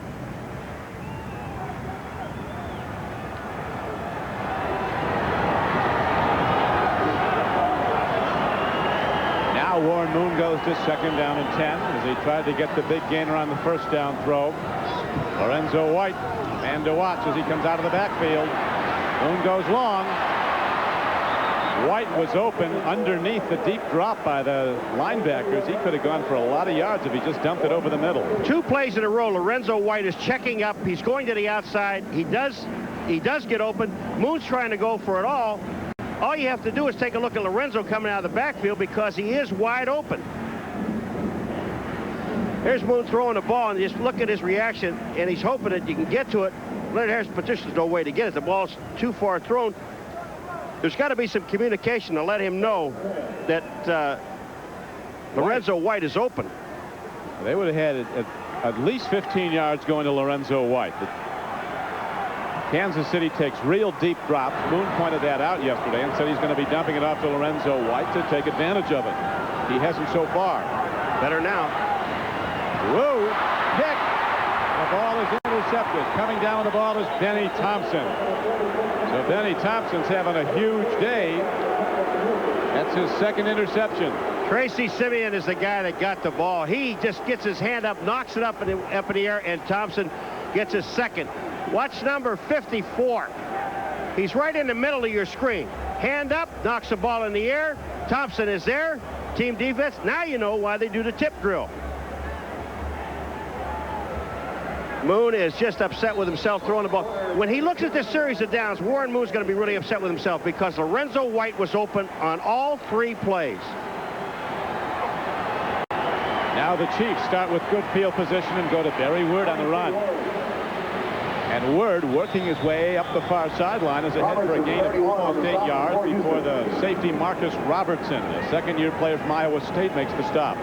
John Alt got a sensational block on the outside on Lamar Lathan, number 57. John Alt, 76, gets out and just cuts Lathan right at the line of scrimmage and enables Word to get to the outside. John Alt, I mean, just excellent blocking. Look at 76. Here he comes. Watch Lamar Lathan down on the ground. Is that any good?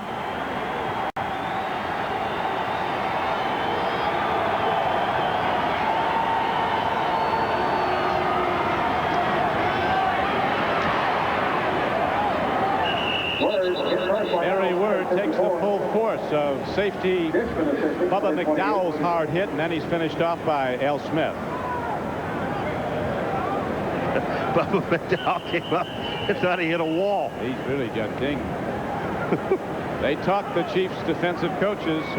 We got 2 Houston guys. Coaches about how they've got to get the big strikes on those runners. Doug Smith is down also. I think Lamar Lathan is the other one, number 57. It is Lamar Lathan. He missed a whole season at Houston with a knee injury, the University of Houston. 77, Rich Baldinger is the one that's blocking out on Lathan, number 57. But watch 79 when you see him come into the play here. Zott. He's going to fall over Lathan's leg. Right there is where he catches him. Baldinger had a great block. Zott finished it off. Lathan limped off. The Chiefs are averaging 7 yards a rush today. Barry Word runs again. In their opening 2 games, they averaged under 3 yards a rush, only 2.8. So they've really picked up in a critical area of controlling a game, running the ball well, and Word has been the man. All right, you got Jeff Alm, number 76, is in the game now for Doug Smith, and Rick Graff is in the game for Lamar Lathan. Gain of 2 on the play.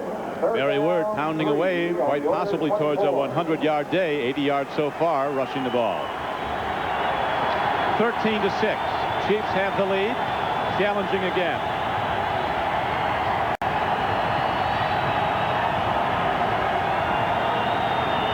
Look at this line. The defense are just, oh, what a great call. I believe it is by Craig. He just held on and held on and held on. Rick Graff, number 93, left early. Encroachment, 93 of the defense, 5-yard penalty, first down. David Craig, I mean, you got to credit the quarterback for this play here. Watch how long Craig is. And here comes Rick Graff. There's Al Smith, number 54, and then Rick Graff, 93, gets in. Nice pirouette. That's a bad feeling. Oh, and it's a first down. Jim Eddy is looking to the sky. You got to get some help on the field.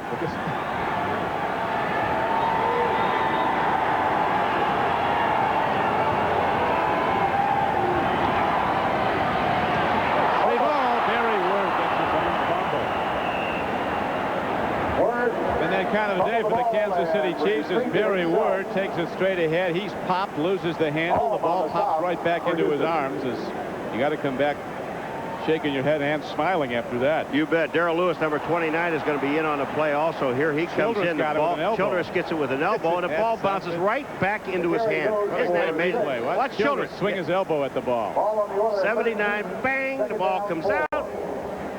Hits the ground, bounces right back. It's going your way, friends. You're going to have some of that kung fu fighting to get the ball. Second down, they need 4.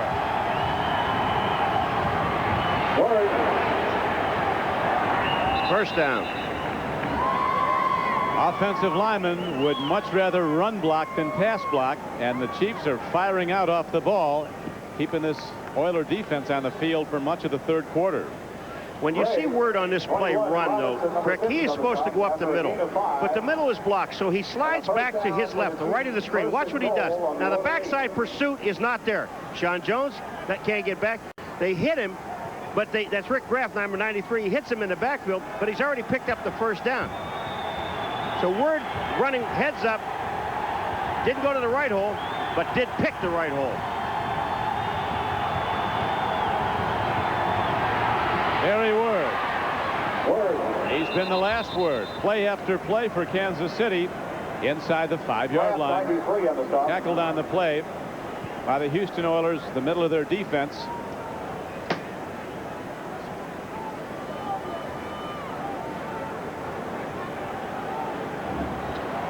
You know, the problem is Houston can't slow this team down. And on first down, Word goes out, Christian Okoye comes in. But on first down, Kansas City's picking up anywhere from 5 to 7 yards.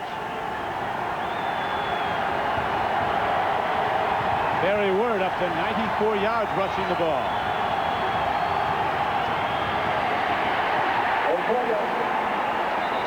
Doug Smith, who was banged up a little earlier, slides off, makes the stop, as Okoye, who is not nearly as quick as Barry Word. The first hole he picks at, that's the one he's got to take. He can't cut back. Doug Smith is hurt again. He's reaching for his left knee.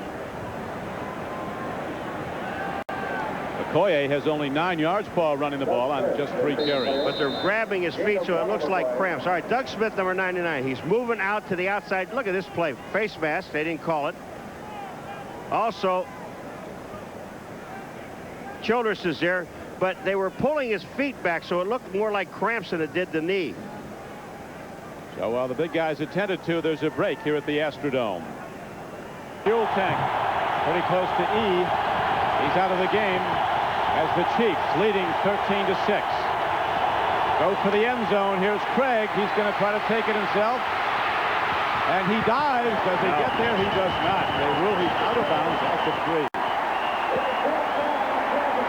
Eddie Robinson, a rookie linebacker, ran him out. Well, the problem was, I think it was Keith Cash, number 89, is a tight end. Went in motion, came back, and got hung up in at the line of scrimmage. He's trying to throw the ball out to the outside to Cash. There's nobody there. Bubba McDowell has chased him, gets Craig, forces him out of bounds. Right there, when he steps, he can't jump anymore. But you see downfield right there, that's Keith Cash. They're trying to hit him. He was covered downfield by Jerry Gray. No place to throw the ball.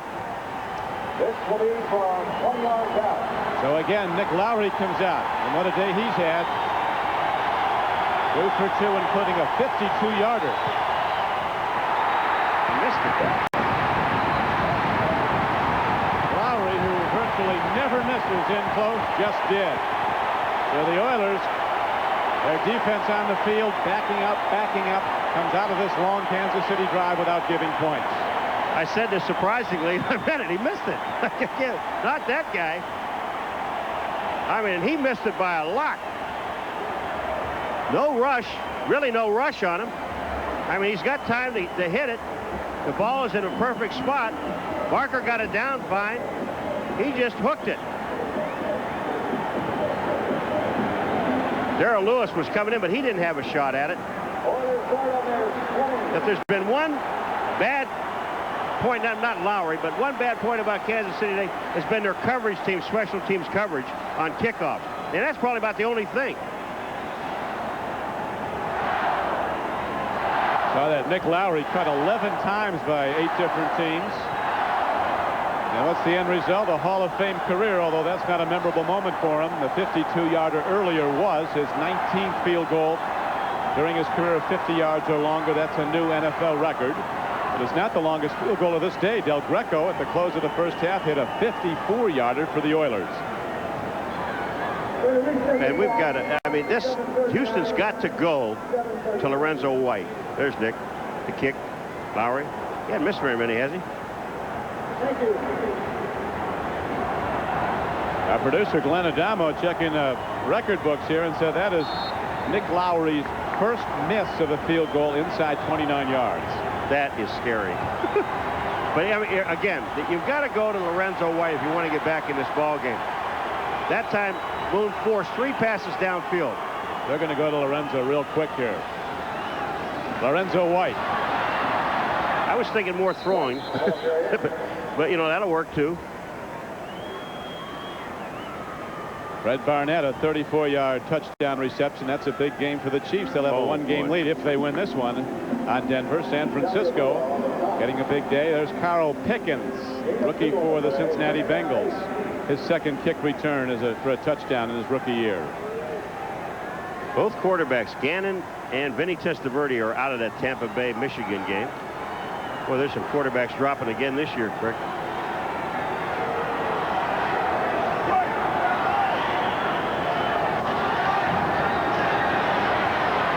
Throwing a catch. This time Warren Moon does indeed go underneath. And Curtis Duncan is the man who takes it down. Kevin Ross makes the tackle, but there's a 15-yard gain. You know, that's what we talked about in the first quarter, about the 2 guys that check up short. Usually are Jeffries and Duncan. And then they're also sending Lorenzo White out into the flat. You're only down by 7. You don't want to just try to go for it all and get picked off again. Take the little short stuff. And these guys are fast enough and quick enough to turn 7-yard passes into 15-yard gains. That is the truth. The Oiler receivers are at their best after they catch the ball. They're all outstanding open field runners. Moon to Lorenzo White. Tremendous run by White. Looked like there was nothing there, and he turned it into a gain of almost 7 yards. Yeah, but the guy going out front, number 78, Don Maggs, Youngstown, Ohio, my hometown. Watch number 78 coming out, leading the way. Crushing block on Simeon. Opens that hole, and Lorenzo White picks up 7. Another of the great ones from Youngstown. McGuire, Maggs, and the DeBartolos. Bernie Kosar. Bernie Kosar. That's right. Boom Boom Mancini. DeBartolos left with all the money, though. Yeah. Well, they still live there, I guess. Yeah, right. Same neighborhood as the McGuires. 3 ball. Derek Thomas gets to Warren Moon. Was his arm coming forward? Apparently it was. No fumble. You know, one of the few times we've called Derek Thomas's name. Now, remember, here's Moon going out to throw. He's going to go back, That is a fumble. Derek Thomas hits him and the ball goes up. Lorenzo White is there. Well, I said you got to get the ball to Lorenzo White, but that isn't what I had in mind. Nice play. Thomas, he's something, though. I did the game in Kansas City. They played Seattle when he sacked David Craig 7 times and actually had him 9 times in one ball game. What an athlete he is. That's what Craig was saying yesterday. It sure is great to stand on the sidelines and watch Derek Thomas get somebody. It's not me. Warren Moon a bit wide of the mark. Haywood Jeffries was the intended receiver. You know, when Derek Thomas gets you the first time, now you're going to take a look at him. That time the heat was on again by Derek Thomas, number 58. Here he comes out. He's on Mags on the outside. Thomas, 58, goes back inside. Well, Warren is looking downfield. A little juke at the end. Derek Thomas was there. He makes you aware. Last year, Paul, he got his 40th sack in just his 3rd season in the NFL. Lawrence Taylor, Bruce Smith, Richard Dent, Leslie O'Neal. It took them all 4 seasons to get 40 sacks. Now Montgomery's on the field. One of the best long-distance punters in the NFL, although with the run and shoot, he doesn't get out there often. Wow. Booms it. Dale Carter looking for help, and none is coming as he's out of bounds at the 13-yard line. A 60-yard punt by former Spartan from Michigan State, Montgomery. Kurt Schottenheimer's going to be upset because Carter should not have gone back to get the ball. Kozak was there to run Carter out of the ballpark. Chris Martin of the Kansas City Chiefs, an enterprising young man off the field. He's starting to make the big bucks with various properties he's now aligned himself with the NFL ancillary company NFL Properties. It's Paul McGuire with one of his discoveries or inventions. This is the 12th man in the stands. Hand pass. Then you have the dog tag also. That's each player gets his own dog tag with his picture on it. Room for an autograph on the back. Is that good? Let me tell you something. They're selling too. Oh yeah. Every year he comes up with something new. Last year was the tomahawk chop.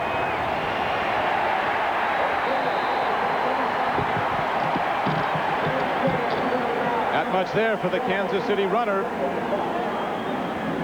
Ray Childress was there to fill and make the tackle as Okoye continues to have trouble getting running room against the Oiler defense. Well, the one thing again we talked about Okoye, if you get him going left and right, you got a pretty good chance of slowing him down. And I say slowing him down.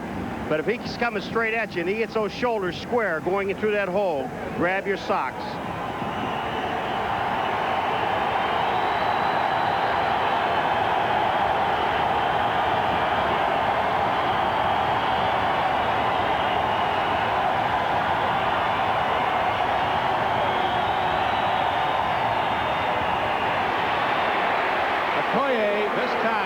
Fends off tacklers with a straight arm.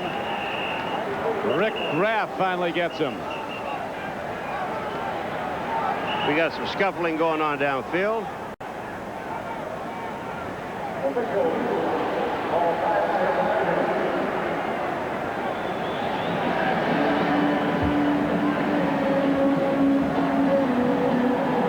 Fisher went down briefly.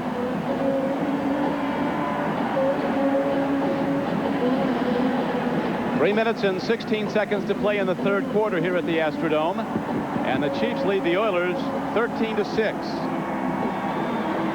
Christian Okoye just getting to the outside. I just said get him running left and right, but you've got to get some help out there. He just stiff-armed, I think it was Rick Graff, and when he did it, then he got his shoulder square, and by the time he got his shoulder square, here's Okoye. Now watch Graff. He's there. He gets his arm on him. Now you're not going to bring him down one hand. Now see, he's squared up. Once he gets squared up, he goes forward. Forget it. That's good hustle. First down, Kansas City. Chiefs the favorite. They've beaten the Houston Oilers not since 1983 in this ballpark. Oilers have won 5 of the last 7. Have beaten the Chiefs the last 2 years in a row. Okoye, as the Chiefs try to control the ball in their 7-point lead. Jeff Alm, 4th-year defensive lineman from Notre Dame, was on the stop. Barry Word has been the go-to guy today for the KC Chiefs. 94 yards running the ball. Get him back. He got him back in the game now and get him his 100 yards at least. Christian out. Nigerian Nightmare. Well, he'll put some bad dreams on you, won't he? He's passed out some headaches, the big guy. But as we mentioned, Paul, the Oilers were concerned about stopping Barry Wood, and he has been the big producer running the ball for the Chiefs. And they have not stopped him. Haven't stopped Craig either. There they got him. Childress.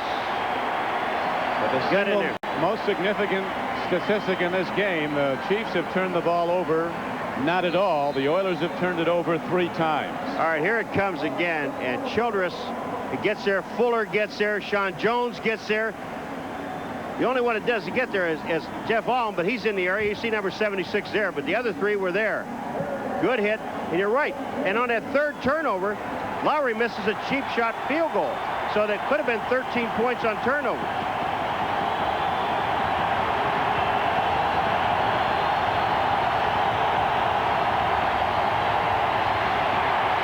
Fuller.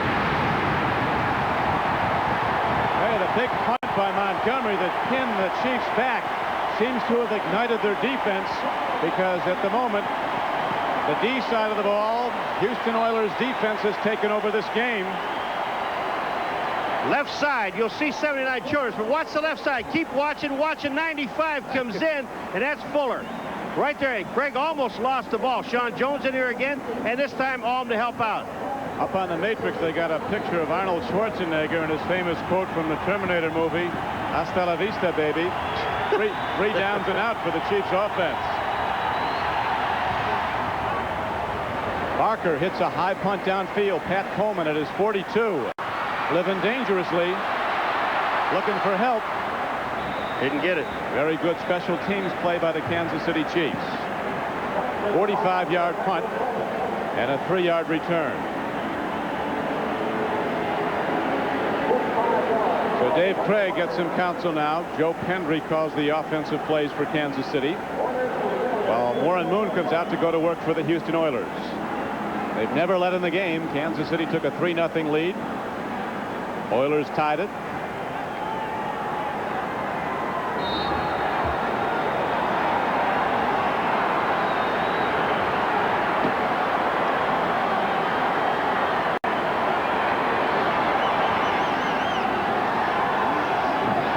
Shotgun snap is bobbled. Here's Lorenzo White. Open field run. White taking a pounding. Not giving it up. Getting the yards. First down, Oilers to the 42-yard line. Rick, this is what I've wanted to see for the last 2 series of downs, and Lorenzo White, watch this. He dumps it real quick. Moon drops the ball. Lorenzo's out. He looks at the linebackers. Moon does. They're already gone. And now here he comes. Down the middle of the field. Albert Lewis and company are downfield. Good run. Thank you, Marv, and we welcome those of you who've been watching the Eagles as they have taken command of the Denver Broncos in the 3rd quarter at Veterans Stadium. We got a bell ringer going on here in the Houston Astrodome. Kansas City leading the Oilers 13-6. But right now, the Oilers, who've beaten Kansas City 5 of the last 7 meetings, are on the move. Here is Haywood Jeffries on a first down catch, knocked out of bounds after a gain of 6 yards. The play before, I'll get back to it. We're at the end of this quarter. I'll get back to it in a second. Turnovers have been the big story here. Oilers have turned it over 3 times. No turnovers. Back at the Houston Astrodome, Coach Pardee has seen his team turn the ball over 3 times today, and those turnovers have led to 10 Kansas City points. They've been the difference in the game. Marty Schottenheimer telling us yesterday the #1 item in this game he believed would be who turned the ball over least. He said, if it's us, I think we'll win. So far, they've not turned it over, and they are leading the game. A throw and a catch. Haywood Jeffries pinned in by the linebackers in their drops, and a hard hit made. They haven't gone to Jeffries much today because, #1, he hasn't been open much. The Eagles putting the heat on John Elway. 39 yards passing in the game. The Jets, Coach Bruce Cossett said we're going to win. Ain't going to happen. Here's Jeffries. He picked up the first down. Good pass, little turn-in shot. One of 17 is Haywood Jeffries. 11 sisters and 5 brothers. He said his sisters were the best athletes in the family. He's a pretty good one. I guess so. And he's the guy Warren Moon's going to be looking to deep before long. Lorenzo White. Lorenzo Lorenzo White, the great runner from Michigan State, who got much fewer carries than he'd hoped for in his earlier seasons here at Houston, sharing time with Alan Pinkett. This year he's the go-to guy, and Lorenzo White's been delivering the numbers. Came in averaging 5.6 a rush, 5.6 yards, and he outgained the whole Colt team last week with his receiving and rushing. You know, talking to him yesterday, Lorenzo is, you know, all he wants to do is help the team, whatever it takes, whether it's receiving. He came in with 7 receptions, whether receiving or run the ball. He said he would like to be able to run the ball at least 20 times in this offense. He's carried it 12. And they were at their best, Paul, early in the game when White was getting it a lot. He had 45 yards on 9 carries early in the game. Then they stopped going to him. Here's a throw and a catch. Splitting the defenders, Leonard Harris. You know, you've got to appreciate Warren Moon's arm to get the ball where he just put it for Harris. Now, Leonard Harris is covered downfield, but Moon has got so much confidence in his arm. Here it comes. Bam, it's out of there. Neil Smith, no chance of knocking it down. Moon, this open. Watch where this ball goes.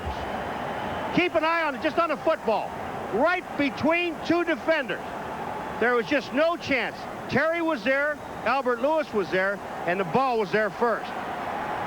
Moon trying to come back from interception problems. He was intercepted 5 times on opening day by the Steelers when they upset the Oilers here in the Astrodome. He's been picked off twice today, both times by Benny Thompson of the Chiefs. Here's a throw, a catch. Is it good? Touchdown.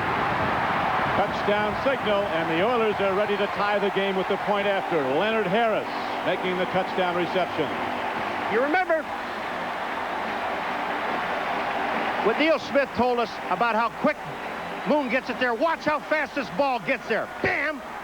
Bam! It's touchdown. You have no chance. The ball is in such a hurry. Smith or Harris, all you have to do is hang on. What an arm.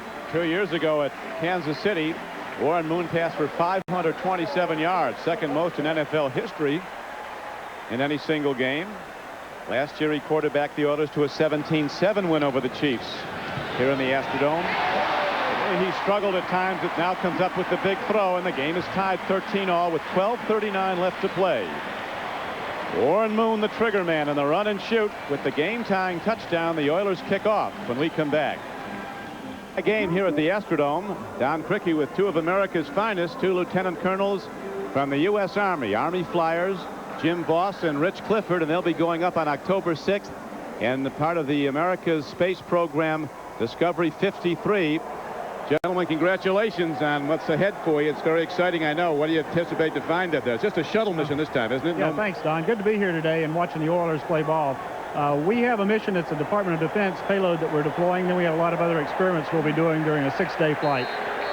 And how many people will be going up with you, Colonel? There'll be 5 of us going up, and we represent all the military services on this Department of Defense flight. 6 of us. We have a 6th guy who would like to go up if he could. Well, Paul's borrowed our helmet. Hey, where's Bobby? Bobby Costas. Bobby, this helmet's going back to you with their signatures on it. This is for you, Bobby. It's for Christmas. It'll fit you perfectly. Welcome to the program. What's this sign he's got here? The Walker Cabana? That's our crew. This is our crew patch. Dave Walker, who's a Navy captain, Bob Cabana, who's a Marine Corps colonel, Guy Bluford, who's an Air Force colonel, and then Rich and myself. That's the crew for STS-53. And we're sharing the excitement of the rest of the world today as we landed our 6th mission of the year. Oh, it got down safely. That's great news. Yes, and we're going to have 8 of them up this year. Well, much success to you, gentlemen. Thanks for coming by. Thank you, Don. Lieutenant Rich Clifford and Lieutenant Colonel Jim Voss. Both lieutenant colonels. I don't want to demote you here.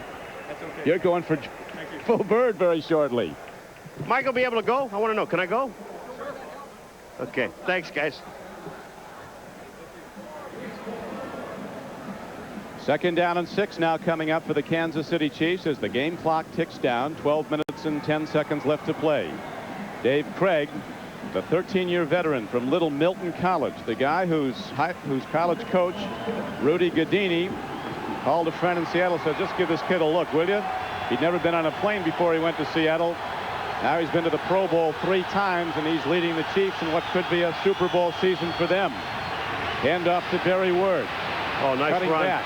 And Word continues to churn out the yards. Power running straight ahead across the 35-yard line. where Al Smith and Jerry Gray make the stop for the Oilers. Got a good block from the tight end, Jonathan Hayes, on the outside. Take a look right at the screen. Here comes Word. He's just following his blockers. Rich Baldinger's out there. You see Hayes' block. He gets an excellent block. All you have to do is get the people out of the lanes. Al Smith eventually makes the tackle, but Word has already picked up the first down. And one other thing about these guys, these astronauts, the hard work that they put in. You talk about guys who are in shape, and they took some time to come to us, and we are very, very proud of those guys. Yes, we are. And that's great news that they had about the latest mission, the latest shuttle. A safe arrival today as Christian Okoye tries to turn wide. He's swept out. Oiler defense ignited by the good play of Moon in the offense. Now to New York. Here's Bob. All right, let's take a look at what's going on in Philadelphia. The Eagles open up to a 27-0 lead over the Broncos. Here's Randall Cunningham's third touchdown pass of the day. The second one caught by Calvin Williams. He sprints away for a 49-yard touchdown. They increase the lead to 27-0. Back to the Dome. Result that is not breaking any hearts in Kansas City, although it is in Denver. The Chiefs would go up, if they can win this game, by a full game on the Denver Broncos. They keep putting the score in and out of here, so I think the Chiefs are aware, but they better worry about this game right now.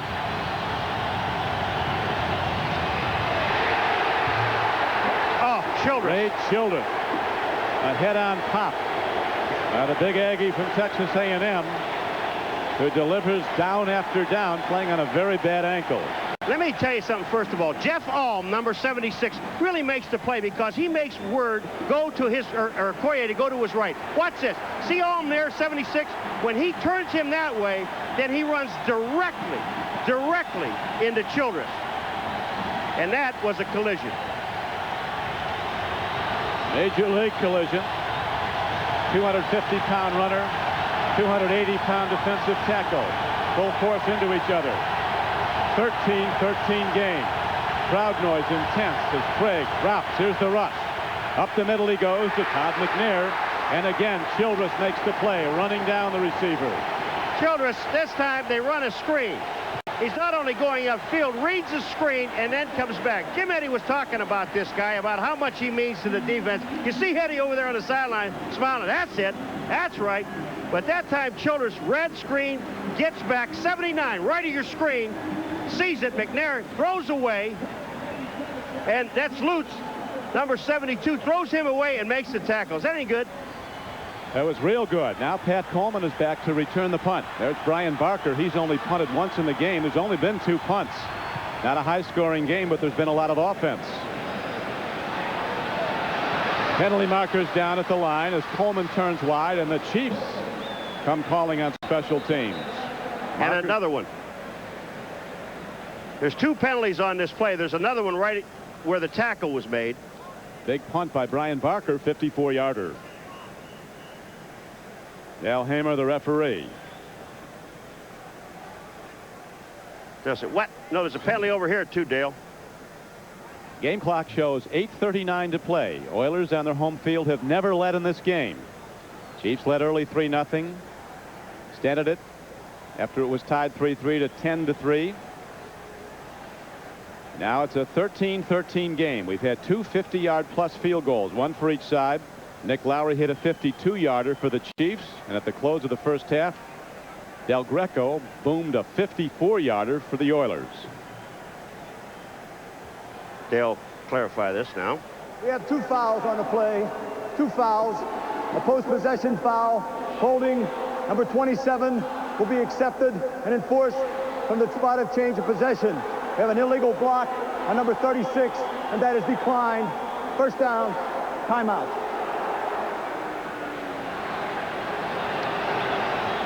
Interesting call because there is no 36 on the Oilers roster, but somebody was guilty. Back in a moment. Barry Word, the big back for the Kansas City Chiefs today, on the sideline with what's been diagnosed as a slight concussion. I just saw him mouth to the doctor, Paul, that I'm okay. We'll see if he comes back in. He's been more than okay when he's been on the field. He's been terrific. Now the Oilers are backed up in this tie game with 8:39 to play in it. 13-13. Moon to Lorenzo White. He's taken down behind the line of scrimmage. As shooting the gap was linebacker Tracy Simeon, who came out of the World Football League, as Marty Schottenheimer likes to say. Derek Thomas might be all NFL, but Tracy Simeon was all world. Oh, it was a great play he made. And another guy that was in it was Neil Smith, the big left end. I mean, he was there to help out. Just no place to go. You know, what you do is you force Moon into throwing the ball, and that's what he does so well. I mean, I don't know whether it's good to stop him or not, you know, from the running game. But they've had 3 turnovers, and they should have had 13 points. Lowry, on the 3rd turnover, missed a short field goal. Just missed it. Moon throws from the end zone, makes the connection. Running in the open field is Haywood Jeffries across the 25 and out across the 30. Jeffries takes it out to the 35-yard line. So Warren Moon living dangerously, getting his team out of jail with an end zone throw, good for a 31-yard gain. Kevin Ross misses the tackle. Watch Jeffries. He just hooks up for about 2 yards. When he catches it, there's Ross. When you miss the tackle, there's nobody out there because he's playing man coverage. When there's no one out there, Jeffries gets going down the sideline. He brings the ball out to the 34-yard line, first down. You got to make sure that you keep that receiver in front of you when he catches the ball.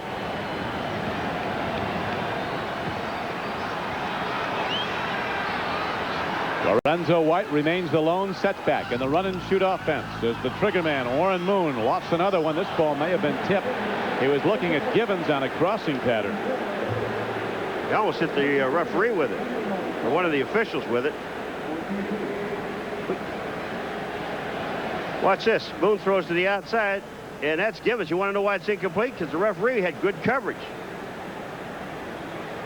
So Kansas City's using 12 guys now. 11 in white and 1 in stripes.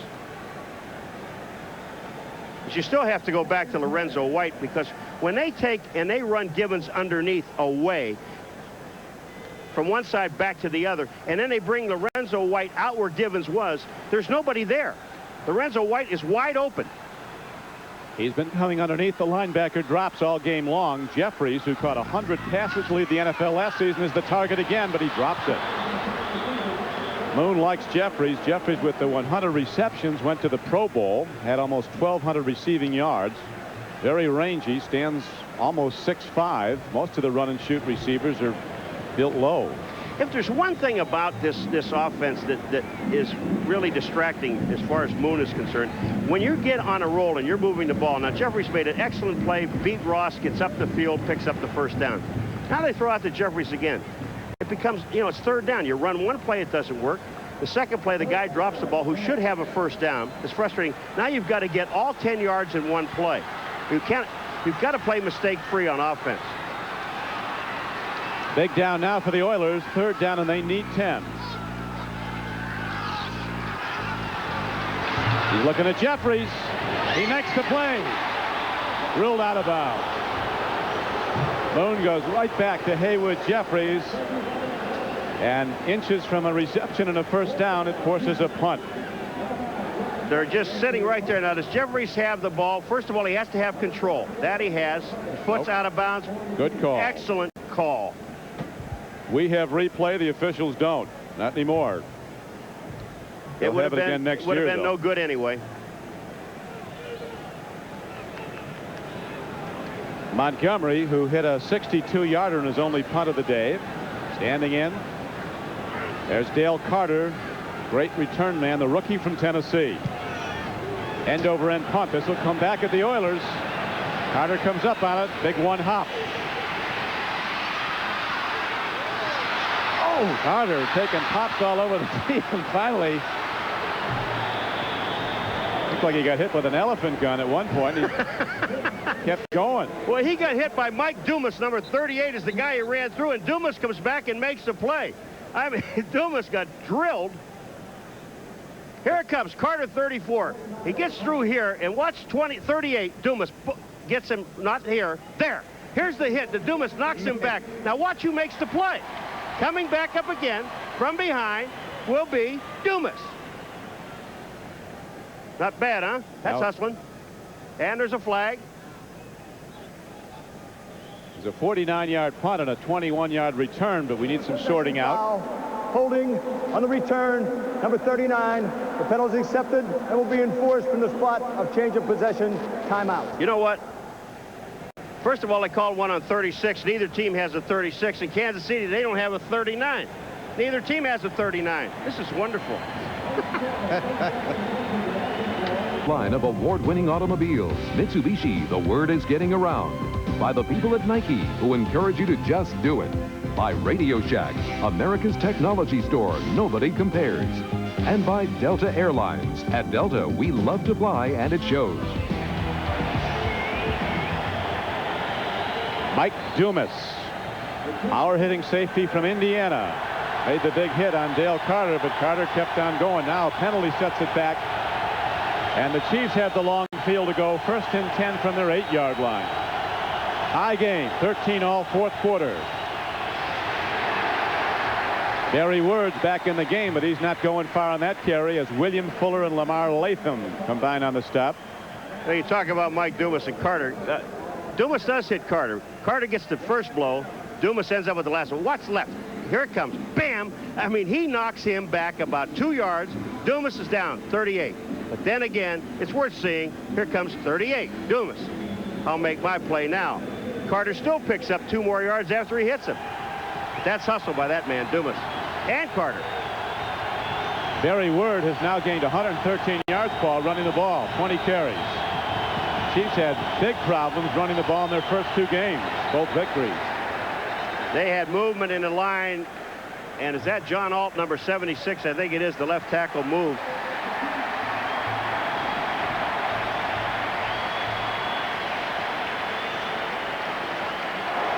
False start. Offense prior to the snap. Number 76. 5-yard penalty. Half the distance to the goal. Rick Graff is moving around, number 93, the linebacker, and he moves around. And watch 76. That movement right there. Now it's all over with. All you have to do is win and touch him. Dave Craig, you pointed out earlier, Paul, was sacked 7 times in one game by Derek Thomas of the Chiefs. Saying what a great feeling it is to be on the sideline and watching Thomas work on another quarterback. Thomas's number hasn't been called a lot today, though. They've done a pretty good job keeping him out. He did get the heat on in one series about 3 times on Warren Moon. Caused a fumble, but Lorenzo White recovered it, and Kansas City is looking to call a timeout here. This game tied up, and as we mentioned, there have been 2 50-yard plus field goals, one for either side. It might take one to win this game. As we're locked up 13-all, and the game clock down to 5:30, and it's running. Schottenheimer cautioning his team to settle down. Seems to be some confusion on the field. Clock still running. Looked like Lutz called a timeout earlier. If Lutz calls a timeout, but you know, well, there's Craig. He's looking to call it. Lutz is telling him to call timeout. Craig puts his hand up. Lutz calls timeout. I don't know whether he can or not. I think Please the quarterback. reset the clock to 5:44. Yeah, they ran it 5:44. 35 Play seconds clock off will the be clock. set at 25. There is no timeout. Pardee said, wait a minute, they signaled timeout.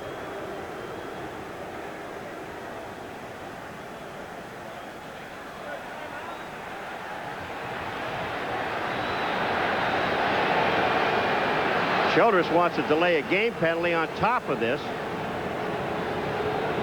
They'll get it straightened out. Tom Eddy is still bringing airplanes in. That's it. Or Jim Eddy. Excuse me. He's bringing airplanes. Defensive coordinator. Eagles laying waste to the Denver Broncos. Elway can't bring him back today. San Francisco routing the Jets, as in what was hoped to be a Super Bowl year, or at least a playoff year for the Jets.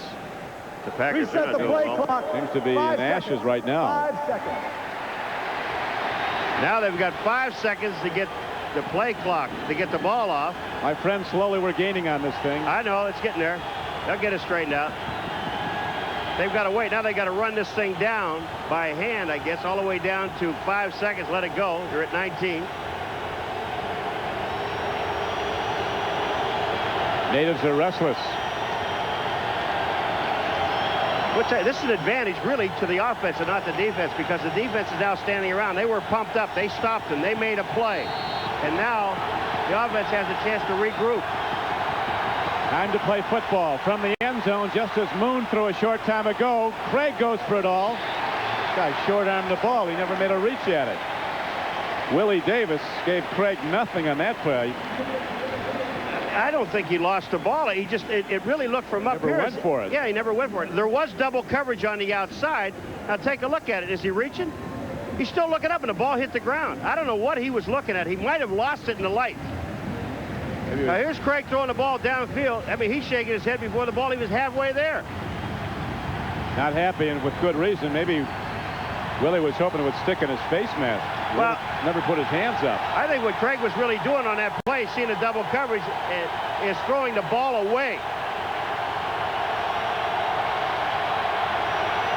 3rd and 13. Craig, in various great danger of a safety, gets rid of the ball before he's sacked. And of course, any offensive penalty in the end zone is also a safety, so you had to be careful of the holding. You betcha. And he hit, another referee gets hit again.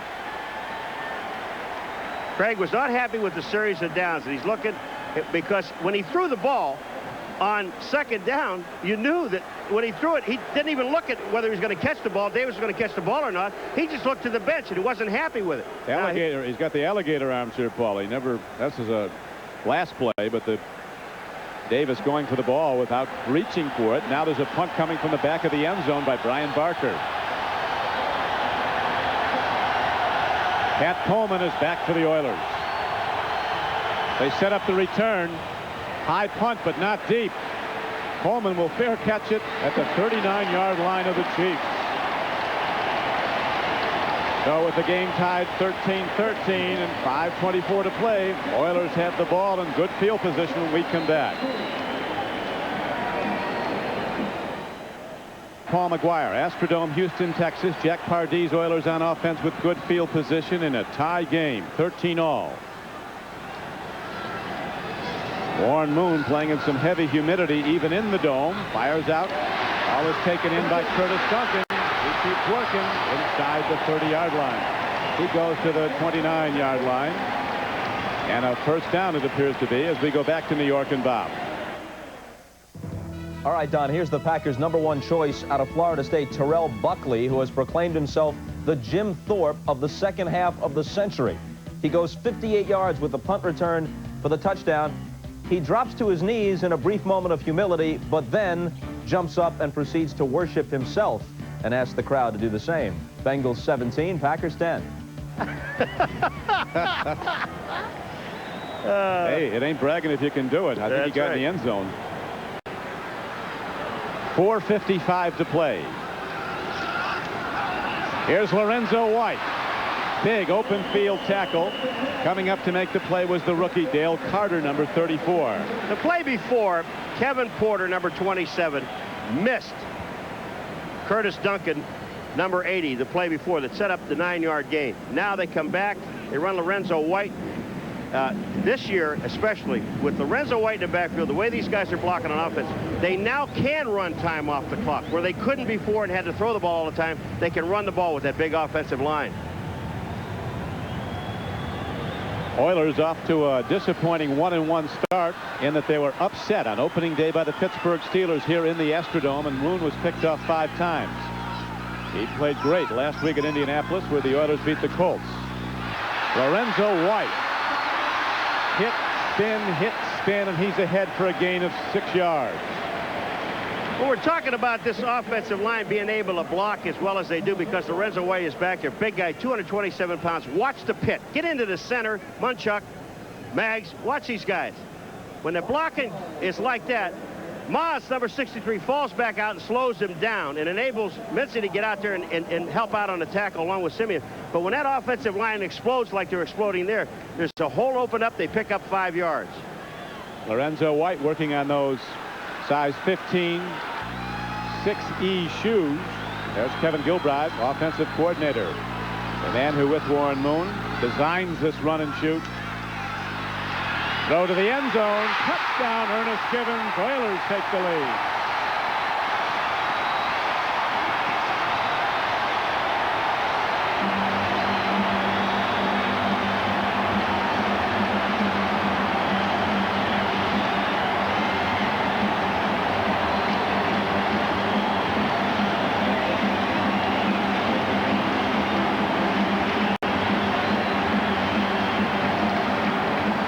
Warren Moon, now they run a blitz. Bayless comes in 30, 29 Albert Lewis is coming in, Moz is coming in. That's Bayless on the top side. You see Albert Lewis leaping, but look at how long Moon stays in there before he hits Gibbons, and then he throws the perfect pass downfield that beats Mitzi. That was the perfect pass, Paul. He threaded it right in, and for the first time today, the Oilers lead this game as they take a 20-13 lead.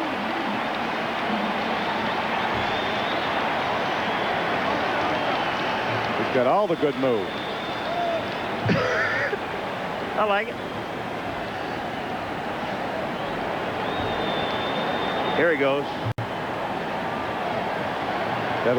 If I ever did that, my socks would fall down, you know? Like one of those bobblehead dolls. Whoa, what a throw and catch. What a throw and catch. And Moon standing in the pocket. And he just, I mean, you talk about thread it. He hit Gibbons right on the dead run. No chance for Mitzi to make a play on the ball. Perfect throw and catch. Great execution, and the blocking up front was there. Next Sunday, NBC Sports presents an action-packed NFL doubleheader beginning at 12:30 Eastern Time with NFL Live. Some of you will see the Houston Oilers collide with the San Diego Chargers, a fast-improving team. John Elway and the Broncos go to Cleveland to meet the Browns in the second half of the doubleheader. And if you will see the Steelers go against the Packers, others will see the Jets take on the Rams. Check your local listings. You know, with 3:15 remaining, Rick, and the Chiefs, I think they have all of their timeouts. With the big backs, it doesn't take the running game out of the game. They can still use it. They got to get in the end zone, though. Long field goals won't help now. Down by 7. There's Carter, knocked back. Steve Jackson makes the play. Philadelphia continues to rout the Denver Broncos. San Francisco doing the same to the Jets. Steve Young with 3 touchdown throws in that game. Cincinnati with 3 wins last season and 13 losses could have 3 wins in the first 3 weeks this year if they hold on at Green Bay. Vikings up on the Bucks. New Orleans and Atlanta in the fourth quarter locked up 7-all. Seattle might have its first win. Well, they're going to have a tough year, Seattle. They don't have much of an offense. Dave Craig right into the shotgun. Here comes the rush. Throwing a catch, Todd McNair out of the backfield, moving ahead. He's got a first down out to the 27-yard line. You know, made the tackle. William Fuller downfield, 11 yards downfield, the defensive end, and Craig is limping. But William Fuller was in on a pass rush, sees the dump over the middle to McNair. Craig is going to get hit there. That's by Childress, and he fell right on his leg.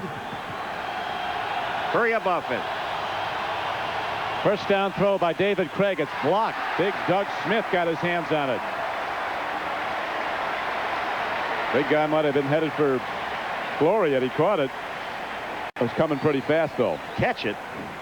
It almost went through his body. I mean, you're not going to make it go through there. Look, watch this. Catch it. Look at, he got Bigfoot out there, and he's in the way. Look at his hands. He got gloves, tape. He's happy he knocked it down. He wasn't thinking about catching it.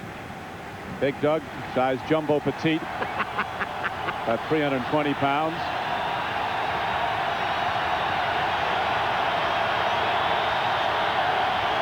On 2nd and 10, Craig takes a look. Not much there. He eludes one rusher.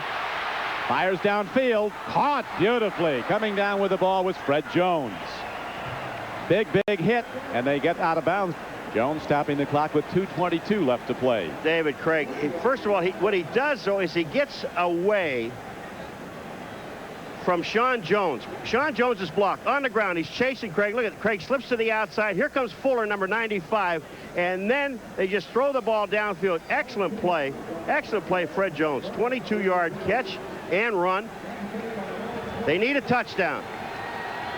2:22 to get it. This one might not be over after 4 quarters. 20-13. Oilers in the lead. Hard throw, timed up beautifully, and again it is Fred Jones. First left, now right. Once again a first down for Kansas City. turning out on Chris Dishman. Now he's going to spot it just short of the first down, so it'll bring up second and less than a yard. That play only took 5 seconds because there was 2:22. They're down to 2:17. And one thing I don't like about these defenses is when you're stopping them for 57 minutes. And all of a sudden now you're going to lay back and let them move the ball down the field to get into territory to score the touchdown. Get right up in their face and play defense. That's what you've done all day. Craig and Warren Moon both hoping to go to the Super Bowl. They've never been there. Running out of next year's as McNair kicks the carry and gets down inside the 35. Craig in his 13th season in the NFL. All his previous ones with Seattle. Warren Moon in his 15th year in pro football. His 9th with Houston. He was in Canada for 6 years. The 2-minute warning is given. Back in a moment. With Paul McGuire, this is Don Criqui back at the Astrodome. 2 minutes to play in the game. Building sold out. Dave Craig trying to rally the Chiefs for a tying touchdown. The Old Spice. NFL Live postgame report today with Bob Costas, O.J. Simpson, and a quarterback hunter in his day as a coach. Buddy Ryan, they'll look over the rash of injuries to NFL QBs today as a downfield throw is a bit too much lead on it.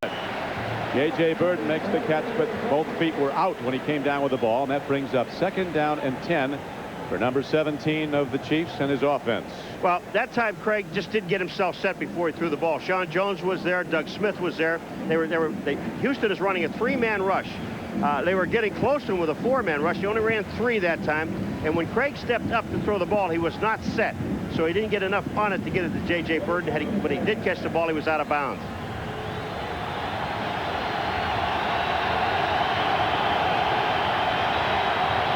Jim Eddy, defensive coordinator for the Oilers, who lives every down on the sideline.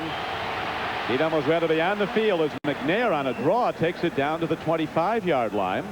2nd down and 10 play is good for a gain of 8. Childress on another stop along with the safety Marcus Robertson. I just said, with this offense, Kansas City Chiefs, in 3 minutes when they took the ball over with 3-something to play and 3 timeouts, did not take the running game out of this.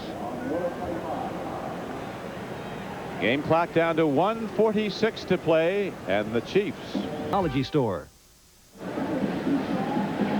1:46 to play. The Oilers have trailed all day until a moment ago, a couple of minutes ago now, when Warren Moon threw a strike over the middle into the end zone to Ernest Givens for the go-ahead touchdown. 3 times they had tied the game but never led until that point. Now the Chiefs are looking to rally for a tying touchdown, perhaps to send the game to overtime. 3rd down, less than a yard, as Craig sets in the shotgun, makes the throw. McNair makes the drop. He rarely does.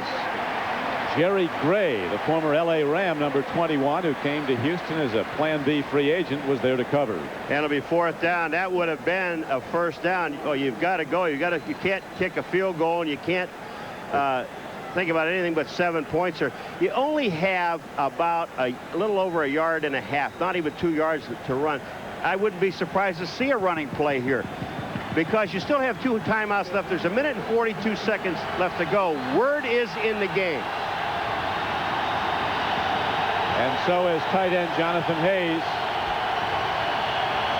And have to burn a timeout and get everybody settled. 4th down. Chiefs have to make it.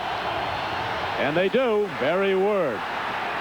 Over 100 yards for the day. Takes it ahead on 4th and 1 and gets 3. So the drive stays alive, and now the clock is stopped with 1:35 to play.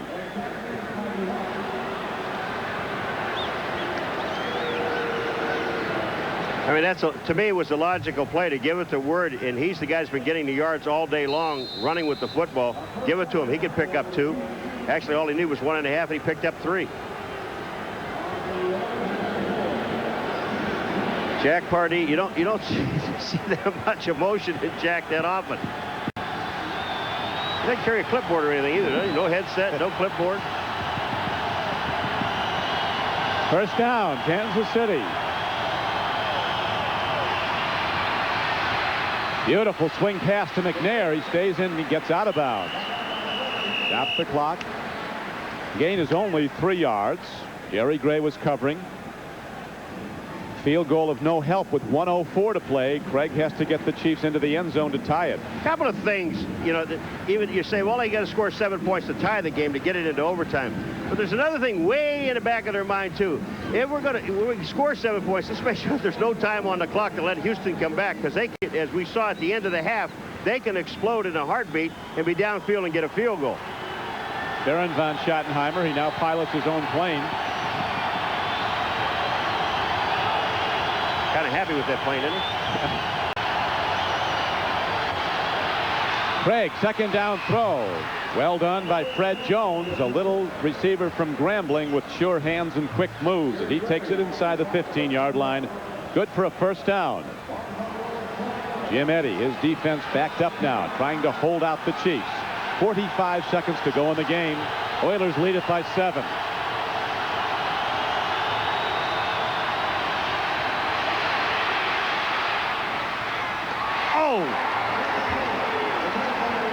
Second and 10 comes up. 34 seconds to play. Todd McNair was the intended receiver. Yeah, but after the play, Crick, I'm sorry, but Darrell Lewis, you talk about taking a shot at McNair. Watch McNair up in the air. Watch 29 coming in. McNair's there. Lewis is there. Look, McNair got a shot at him. They both got shots. See if he can fit his face mask inside his helmet. That doesn't work. The hittee became the hitter. That's been going on all day, folks. Not just those two guys. I mean everybody. Go to the draw play, and McNair runs the ball. He's down inside the 5 and down to the 3-yard line. As the game clock stopped with 26 seconds to play. Well, I didn't think they'd take the running game out of Kansas City, and all 3 running plays to McNair were all draw plays. The one handoff was to Word to pick up the first down, which he did, but this is a draw. He slides over, the blocks are there, the receivers are downfield. McNair makes a nice move back inside. Number 91 Meads misses, but look at McNair. Never stops moving, continuous motion. Kansas City Chiefs ball now down to 1 timeout. And 26 seconds. Oilers have all 3 of theirs. The last thing they want to use is a timeout. And the Chiefs have to get it in the end zone. Dave Craig, who's come over and said the offense was quite a bit different at Kansas City from Seattle. Asked if he ever called any Seattle plays in the huddle. He said he thought about it, but he never did. It could happen. Just remember one other thing, too, even though the score is at 7 points now, Houston, but Lowry did, the first time in his career, missed a field goal inside 29 yards with no rush on him. He just shanked it. They'd still have to score a touchdown. Yeah, but I'm just saying, if the 3 points was there, they would still have to score a touchdown. They could win the game on a drive instead of taking it to overtime. Todd McNair, he goes in. We have a tie game if the extra point coming up is good with 23 seconds left to play. I'll tell you, on this play, they should have called John Alt for holding Sean Jones, number 96. John Alt, number 76, just absolutely grabbed him and kept him from getting to McNair. Watch on the left of your screen. Watch 76. Sean Jones is coming in. Watch this. Is that holding? He had him right by the shirt. Jones could have been there, but that was holding. But it's touchdown. Now Nick Lowry hits the extra point up and good, and with 23 seconds to play, we're tied 20 all, and Lowry will soon kick it off to the Houston Oilers. And we should remember that today Al Del Greco, the place kicker for the Oilers, kicked a career best 54-yard field goal to end the first half. He might be lofting another long one here. Well, you know, it's a lifetime. 23 seconds on the clock. Houston with 3 timeouts. That's not a major problem for Kansas City. The major problem is number 1, Warren Moon.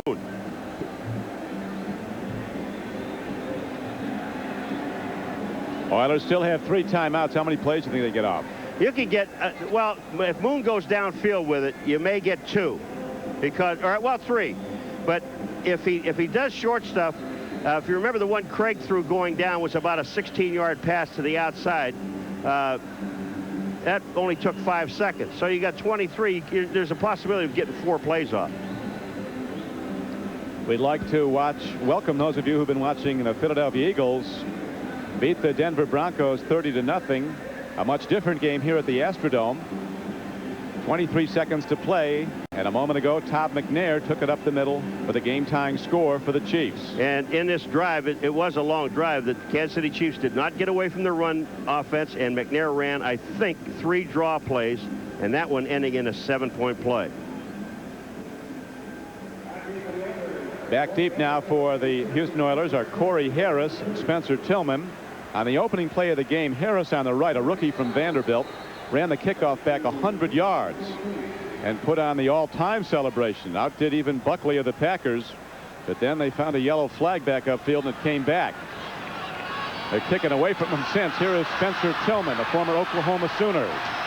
He doesn't get much, and the long field to go now for Warren Moon to get in field goal range. 19 seconds to play, so Moon will be throwing deep. Well, again, with 19 seconds, depending on how far down the field Moon decides to go with the ball, you could get 3 to 4 plays in here.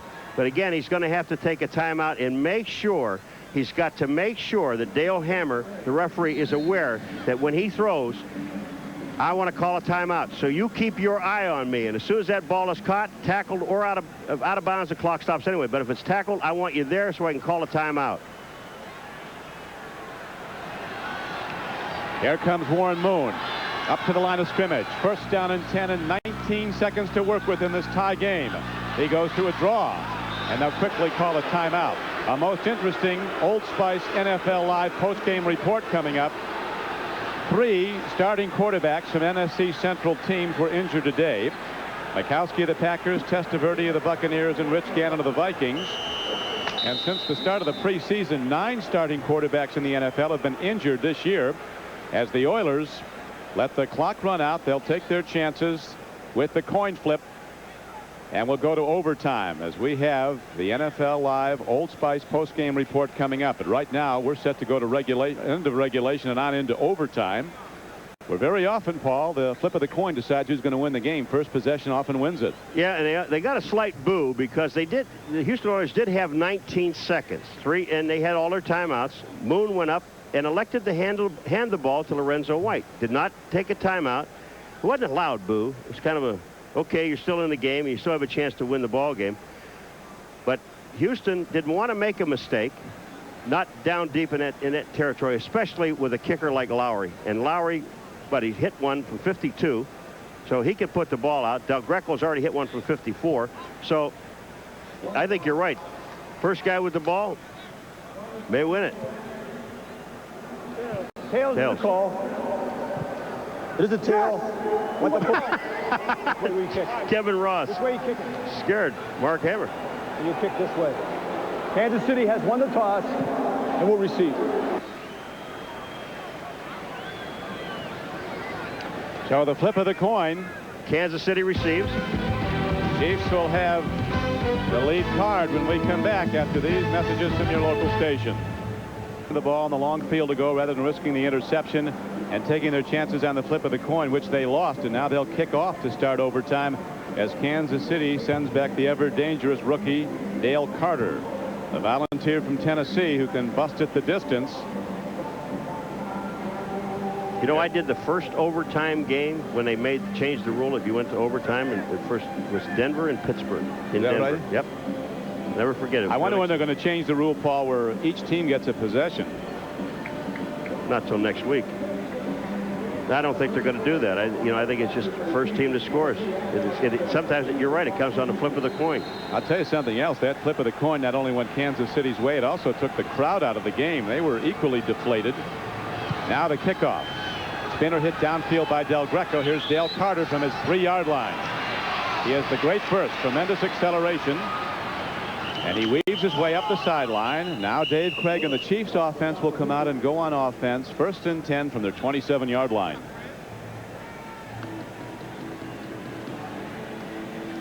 Craig with some nice numbers. Maybe the nicest one, that 0 under the INT. He hasn't given the ball up to the opposition. The one thing about, you know, attempting 28, completing 16, you're right, absolutely right about the interception. It doesn't seem like a whole lot of yards, 170.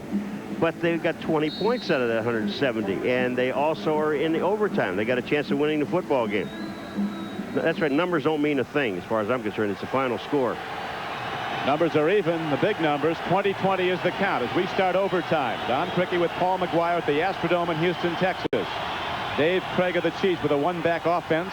He play fakes to Barry Word, lets her go long. Going hard for the ball is Burden, and he can't get to it at the 30-yard line. Marcus Robertson and Jerry Gray double covering the deepest speed on the KC team. Ray Childress busting up the middle, put the heat on the quarterback. J.J. Burden had everyone beaten downfield. He was open. The ball is overthrown. Look at Burden. He cuts into the middle of the field. Now Robertson is 31. He's behind. Gray is 21. He's already beaten. If he catches the ball, he may not get a touchdown, but this game would have been over because Lowry would have been able to come on. He doesn't miss from there very often. Well, he did today. What I said, he missed a 29-yarder inside the 29. After earlier hitting a 52-yarder. Lowry could get another chance shortly. Del Greco of the Oilers hoping it'll be his foot that carries the day. Here's a handoff. Barry Word to the 27-yard line. Stopped by Ray Childress. Ray Childress to this defense is saying, and I know that Jim Eddy had to say to him, look at one series of downs, you're out of there. We get the ball to Moon in offense, and we go home. All you got to do is stop them. And if they do and they get it, that's exactly what Dave Adolph is going to tell the Kansas City defense. Jim Eddy talking about number 79, Ray Childress. He said the one word that comes to mind to describe him is leadership. He's playing on an ankle a lot of guys wouldn't be out there on. Sits with his foot in an ice bucket during the meetings. And goes out in the practice field, down after down. Everything he's got. He's been the dominant defender today for the Oilers. Here's a throw. Caught somehow by Burden. He loses the ball. Free ball on the field. If the play goes, the Oilers have it.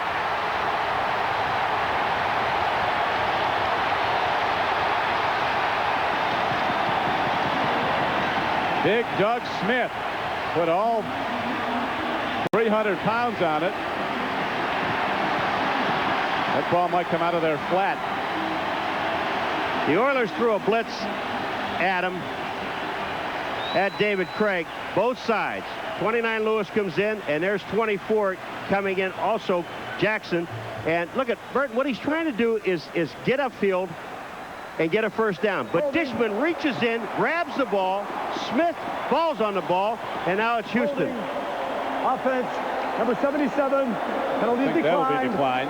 First down. Rich Waldinger, we got a holding penalty, but Dishman makes a super play. J.J. Burton was just trying to get a first down. He knew it was 3rd and long. He had to get to the marker. Didn't get there. Gets the ball knocked out. Look at Schatz. He's talking to him. Sean Ivers just say, hey, that's okay. I know what you're trying to do. You were hustling. First turnover of the day, Paul, for the Kansas City Chiefs. Oilers have turned it over 3 times, but now are in position to survive that and win the game. They are already in Del Greco field goal range, albeit long range. Right up the middle. They're probably not going to risk putting it in the air. They'll just pound away with Lorenzo White. Both arms on the ball, straight up the gut, and then send out Del Greco. Well, they're bringing some more beef in. I think Del Greco will be coming in a lot sooner. And how about now? It's time. I mean, they don't want to risk the turnover. No. Now, see, a 36-yarder.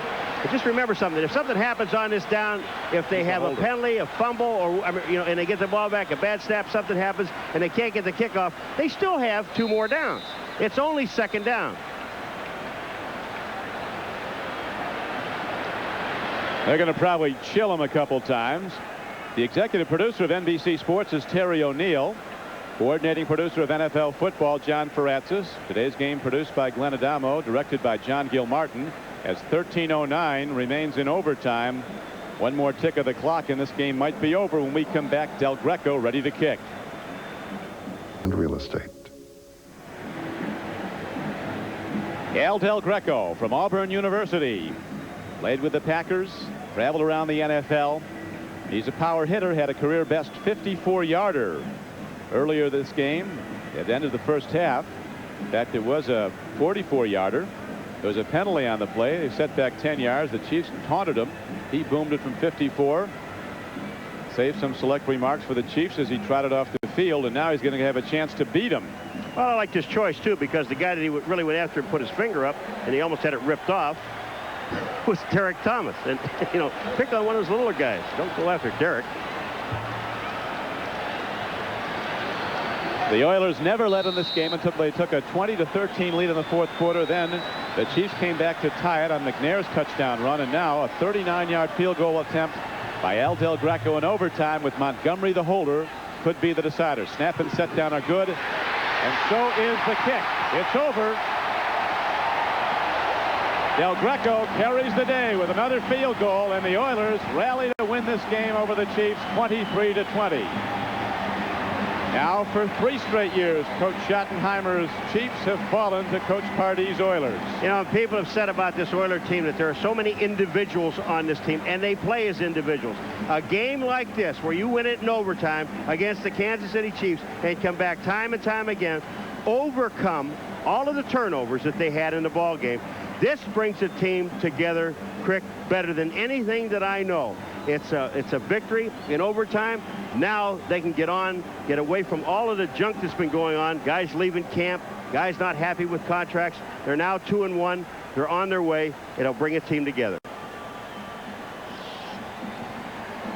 Boy, there's a 3-way combination that has to make this good. Snap has to be right. The holder is as important as the kicker, and then Del Greco with the swing of the leg off Montgomery's hold drives it through. He's not big, but he's very strong, Al Del Greco. We talked earlier about him being a scratch golfer, and he likens the swing of the leg much like to the swing of the golf club. He does it both well. Yeah, he does. Look at Warren Moon. He's not looking. He said, okay. He's the other guy, with Pat Coleman. Yeah. Lorenzo White, he didn't do it either. You know, the one thing about the kick, you mentioned 3 people are involved in the kick. Well, the line is 2. But the center, number 1. But watch the holder. Watch Montgomery, 9. Look at his head. Never turns up. He doesn't even look after the kick. Look at Montgomery. Now he looks. Total concentration on the ball. That's his job. Get it down, get it in the right place, and let Al Del Greco do what he does best, kick the football. And we should point out that an all-pro player, center Bruce Matthews, is the snapper, as Warren Moon leaves his home field a victor for the first time this season after his 5 interceptions led to the Steelers' upset victory over the Oilers. In the opening game, then he came back and played brilliantly, completing over 70% of his passes at Indianapolis. And today he rallies his team from behind. They trailed 3 times during the game, then took the lead, saw the Chiefs tie them, and now Moon and the Oilers capitalize on a turnover, and soon after, Al Del Greco booms the big one, the winner. And Marty Schottenheimer talked at the outset about the importance of turnovers, Paul. It turned out to be the one turnover that killed his team. That's what he said to us. In the turnovers in the beginning, let's go down through them. The Oilers turned the ball over 3 times. There were 10 points. But in those 10 points, Nick Lowry just missed a field goal.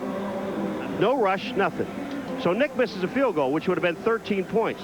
But the only one turnover, really, Kansas City, that cost him was at the end, and it leads to this 3 points and a victory for the Houston Oilers. So the Oilers get right back in the race with a 2-1 record now in the AFC Central, and the Kansas City Chiefs find themselves at day's end tied for first place in the AFC West with the Denver Broncos, who were blasted today at Philadelphia. Now for Paul McGuire, this is Don Criqui. Glad you could be with us here in the Astrodome. Once again, our final score, the Oilers 23 and the Chiefs 20. Be sure to join us next Saturday for Notre Dame football. Quarterback Rick Meyer leads the Fighting Irish against their interstate rival, the Purdue Boilermakers. It all starts at 1 Eastern time with Notre Dame Saturday. Coming up next on NBC Sports, the Old Spice NFL Live postgame report. All the scores and highlights from today's game, and a look at the rash of quarterback injuries in the NFL today. 3 went down, all from the NFC Central.